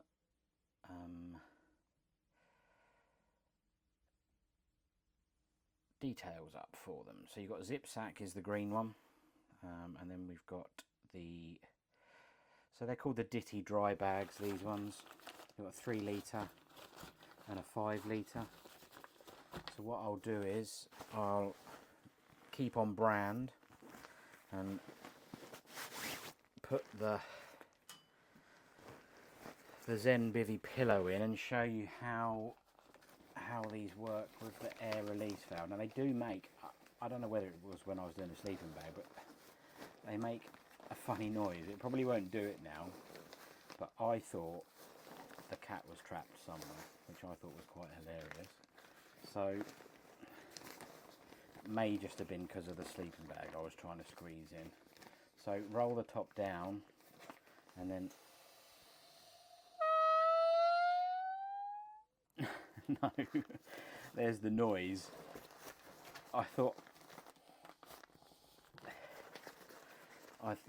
I'd trapped, so I thought the cat was whining, so I was looking around wondering what was going on with the dog. I thought that was quite, so that's got air in. We turn it round, the valve is there, and you push it down.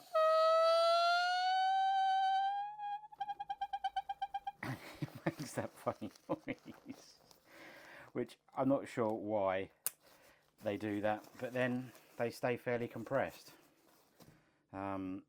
which is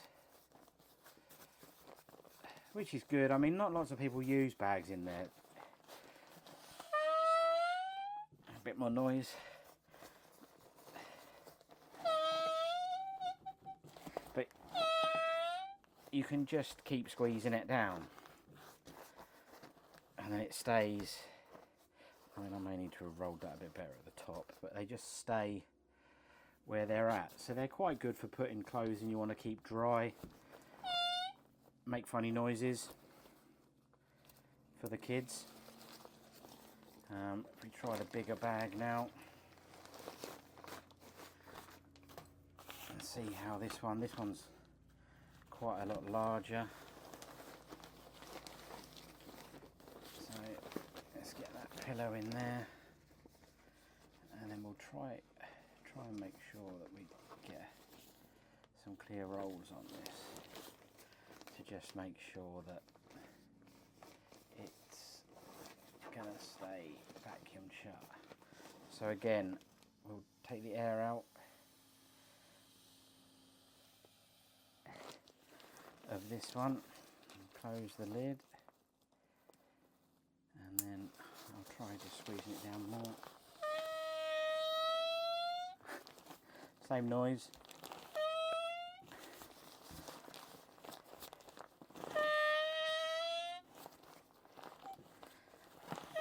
I think my valves must need an oil. So yeah, you can squish it down. You can keep, this isn't really the ideal thing to go in here, but you can keep squeezing it down and it goes in. I mean, it's not completely sort of airtight. I don't know how many rolls you'd have to get in, but I don't think it's sort of designed just to get most of the air out, I would suggest.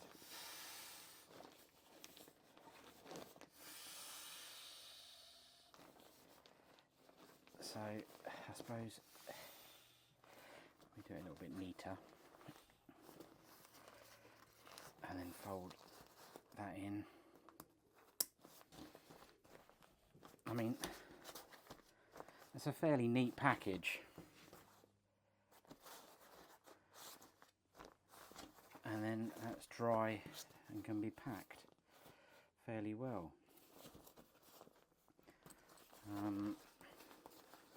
They don't weigh much. The 3 litre weighs 53 grams.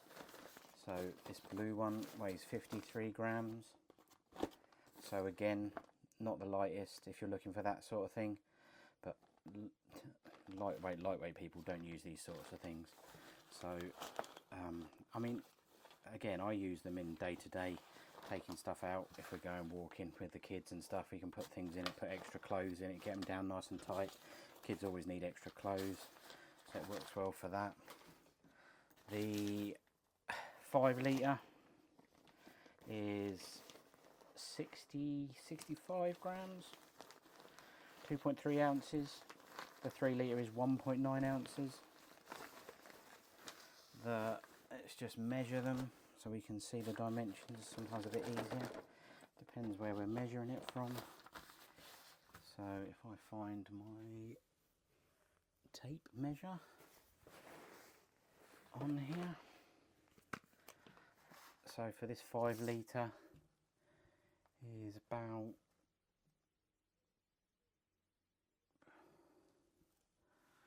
I mean, it says the 5 litre is 28 centimetres. I don't know where they're measuring that from. Maybe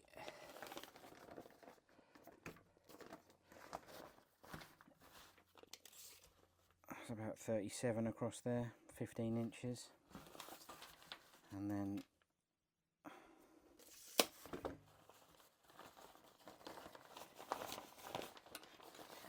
if you pull the bottom in, about 30 centimetres or a foot. I suppose it depends how you're filling them up, how they measure. But look, if we put the 5 litre, and then we'll put the 3 litre on top of it. So same depth, just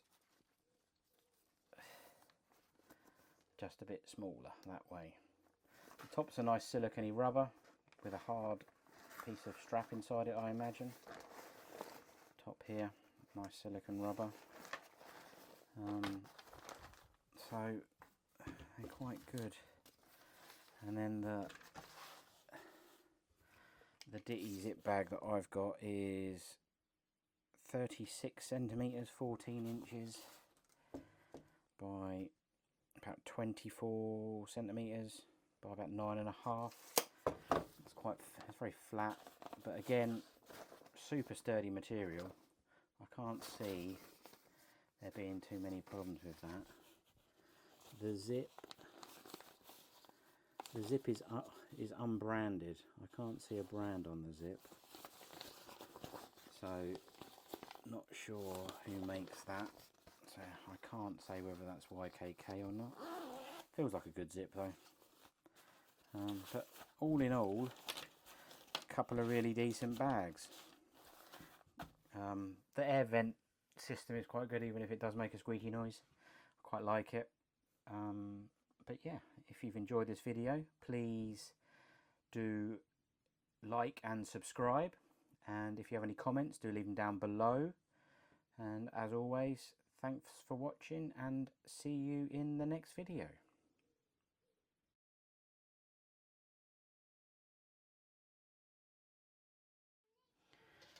Hello and welcome back to the shed.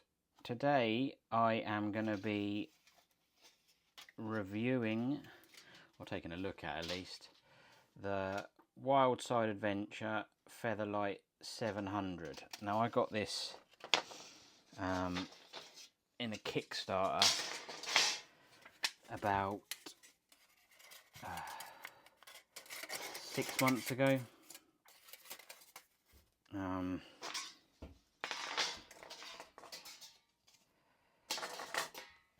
And I do like these sort of stoves. They're a bit fiddly to get together, but once it's together it doesn't come apart. But they're super lightweight, so if you're going for the super lightweight version for camping, this basically is just a comb. So it's based on a cone by a guy called the cone was called Stormin Norman, and it was a cone like this. You can't get a hold of him anymore. I believe he has passed away, and I'm not sure how much these people borrowed from that. So you put a alcohol stove in the middle. So this is a Vesuve hotspot. I'm not sure if it's a Vesuvius or a Vesuve hotspot 40. I'll leave a link in the description for that, where you can buy. I think I got that from Valley and Peak in the UK. So you just put that in the middle, and then your Toke's 700ml pot or 750ml pot just slides in, and then sort of creates a stable base for it to be used. So what we'll do is we will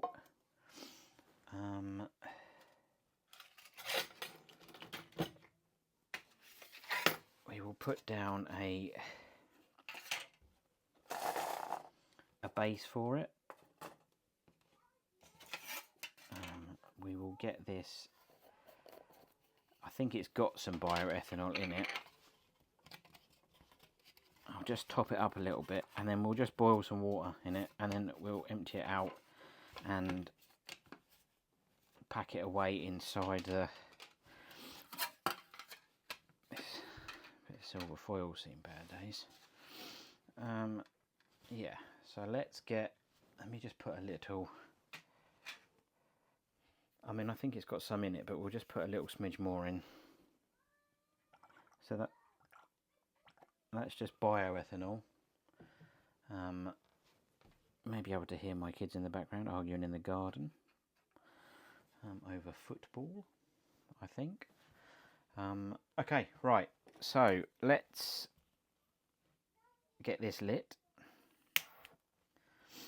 and then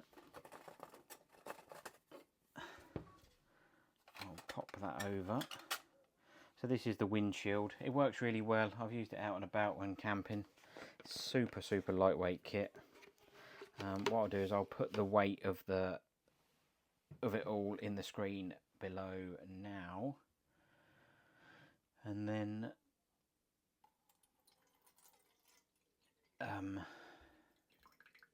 we'll boil some water. So I've got 300 mils of water, so 1 cup, and we'll put that in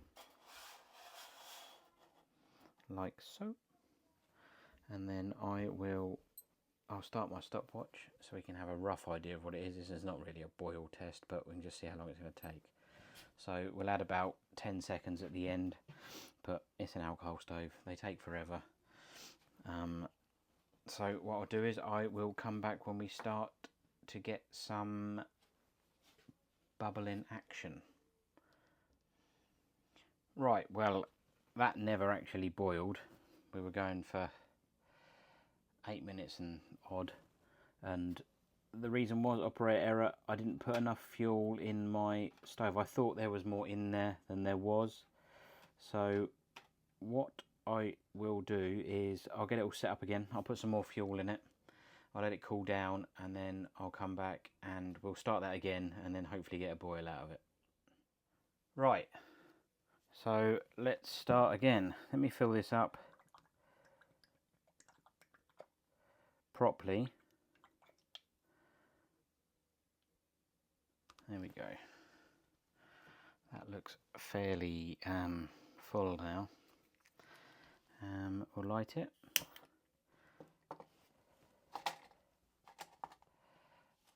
Pop the cone over.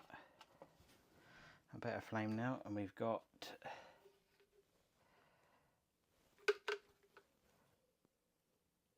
you see through this, 300 mils, 1 cup of water going into the pot.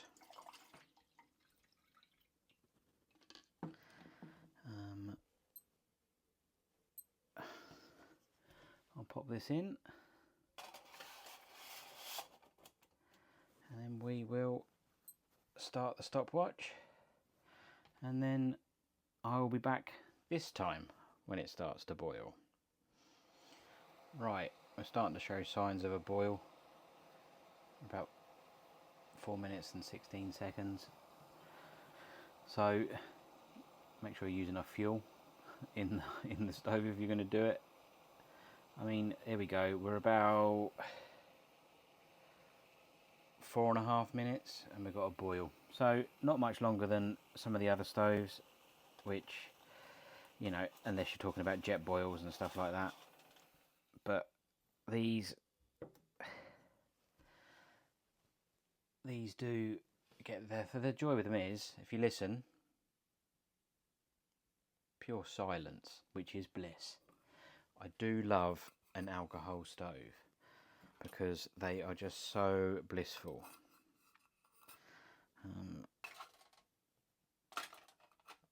That's not going to work. Right, if I just take this cone away without burning myself anymore today.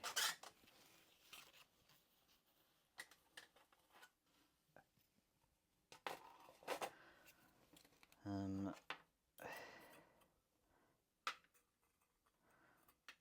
we go. Snubbed that out well and good. Right, yeah, so that is the Featherlight 700, which doesn't take, they don't take long to cool down, because it's titanium. You know, it's already, I can already touch it now, so it cools down super fast. So Wildside Adventures has done a very good thing. You have to be careful with it. It is quite fragile. You would definitely bend it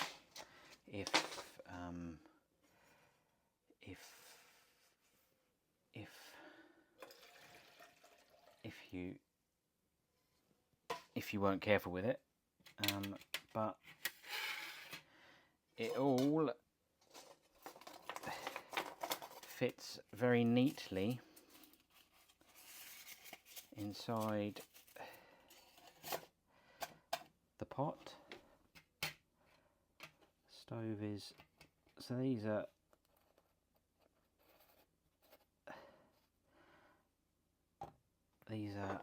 very, very good. And then I usually have a little scrubbing brush or a flannel and a lighter, to go inside, and then the cloth like that, and then that stops it all from rattling around inside you. But you can put more stuff in there to stop it. But then this goes, the lid goes on top,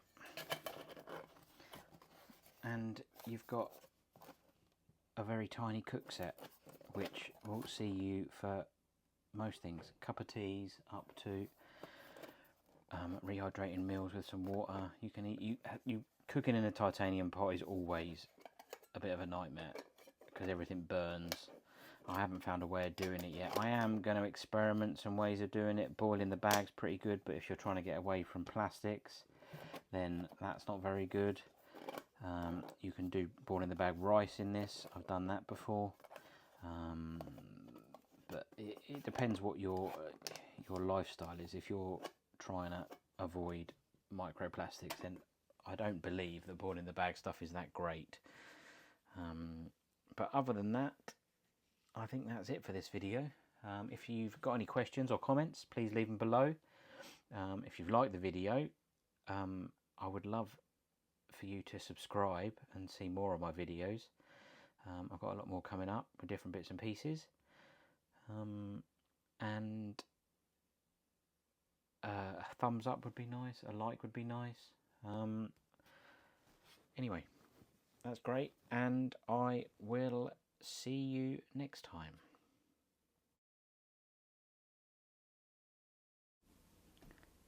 Hello and welcome back to the shed. Today we're going to be taking a look at the Quietstove adapter for the Optimus SVEA 123, which I have here in front of me. So what I'm going to do is get this primed. We'll do a sound test with just the normal top on it. I don't think it's going to be a great amount of difference. These things are great. Really very well made. So I have, you might be able to see in the background, I've got a carbon monoxide monitor because I'm doing these in my shed. Which is ventilated, but I think it's handy to be safe. These things do save lives. I'll put a link to this one. I think it was like 30 or 40 quid. I'll put a link below, but you can just carry this in your backpack anywhere, even if you're just camping up a hill and you've got your stove in your tent.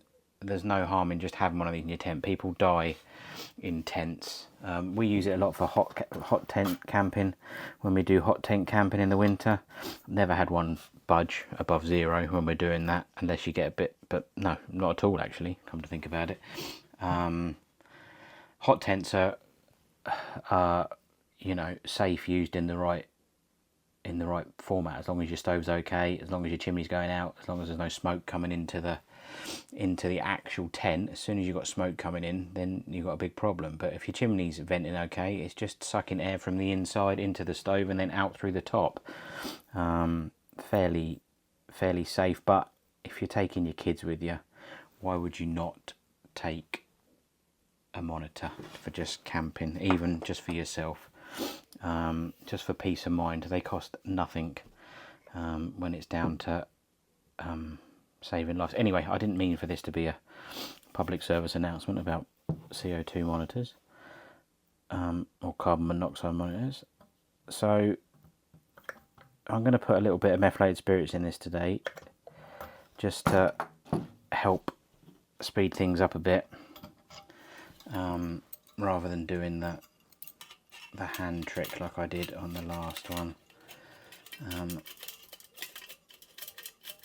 So before that evaporates, well, it's not methylated spirits, I should say, it's bioethanol. I don't use methylated spirits anymore.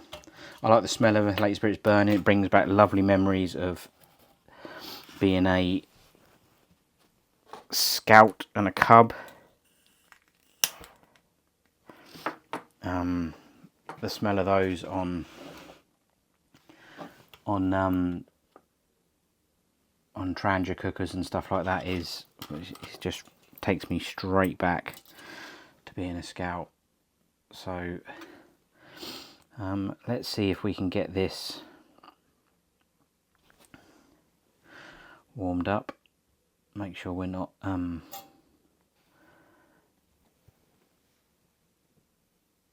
so we'll leave this to burn out, and then we'll give this a go. And then what I might do is, right, so with the meths you can hear it start to bubble and evaporate towards the end, I've noticed. So if we get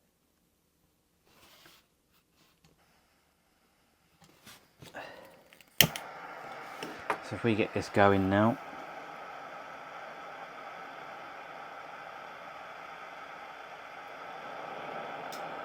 so I've got another microphone I'll bring in.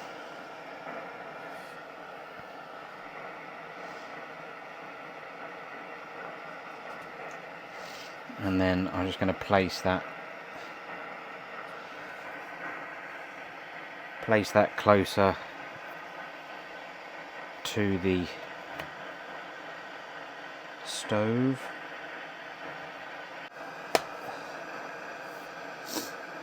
So I'm going to bring another microphone in now, so I can just get this a bit closer to the stove. So I'll just put that there, and that should hopefully give you the sound of the stove. So it's not very loud, to be perfectly honest. So I think if we boil, I've got 1 cup of water in here, 300 ml. So if I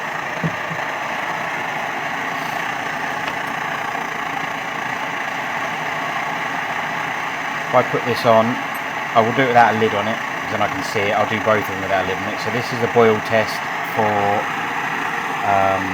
just the normal stove.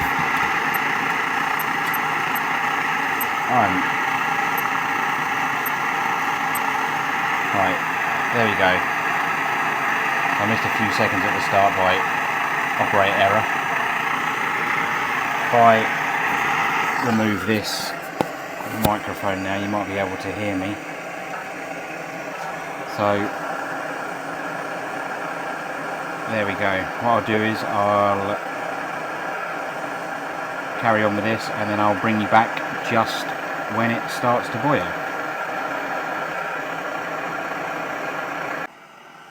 Right, so we're at 2:30. We're starting to get some bubbles in there.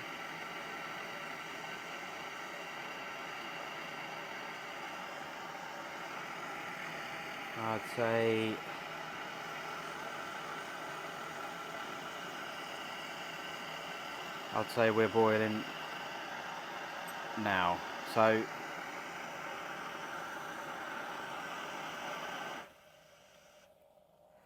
I would say, because I missed about 10 seconds, that's probably about 3 minutes 5, 3 minutes 10 for that to boil.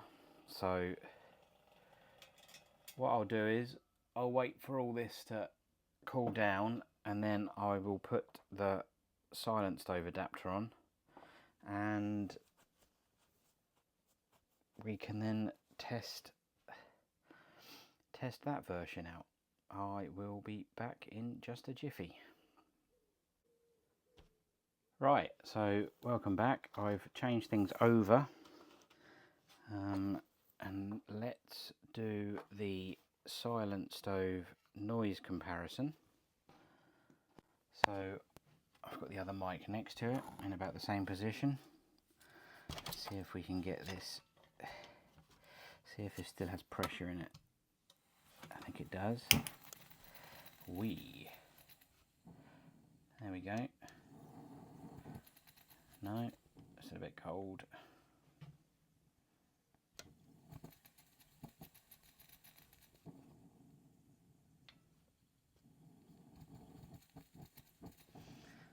this is...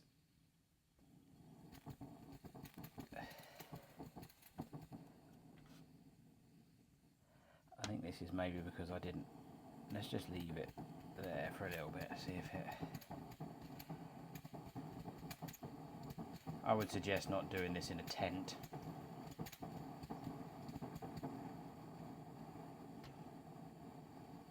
Just leave it there to get warmed up a little bit.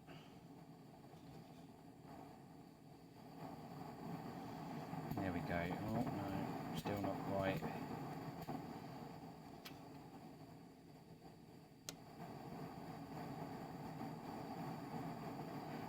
I would say if you're going to be using the silent stove adapter, I would make sure your stove is fully primed before you put it on and start it.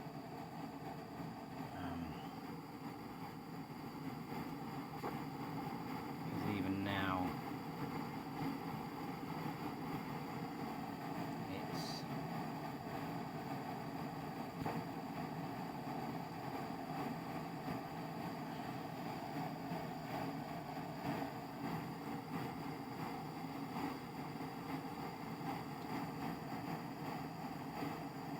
right. It's not burning as well as I would have hoped.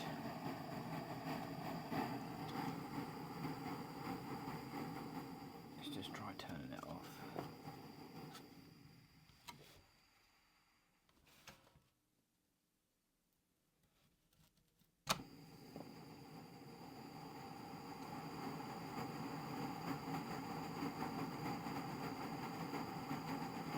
It does burn quite a bit quieter. Anyway, I think we got the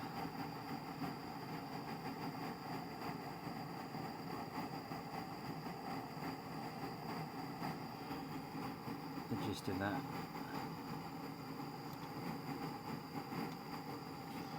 Right, let's put that microphone away.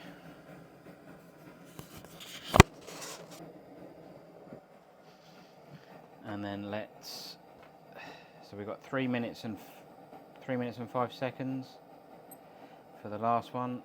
If we now, I've got the same amount of water in here, 1 cup, 300 ml.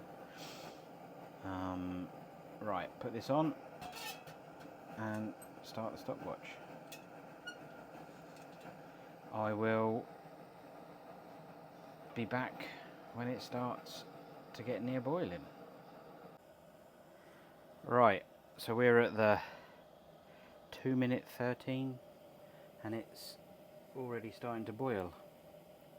So 2 minutes 20, and that started to boil, which is quite a bit quicker than just by itself. So if we turn that off now and remove that pot,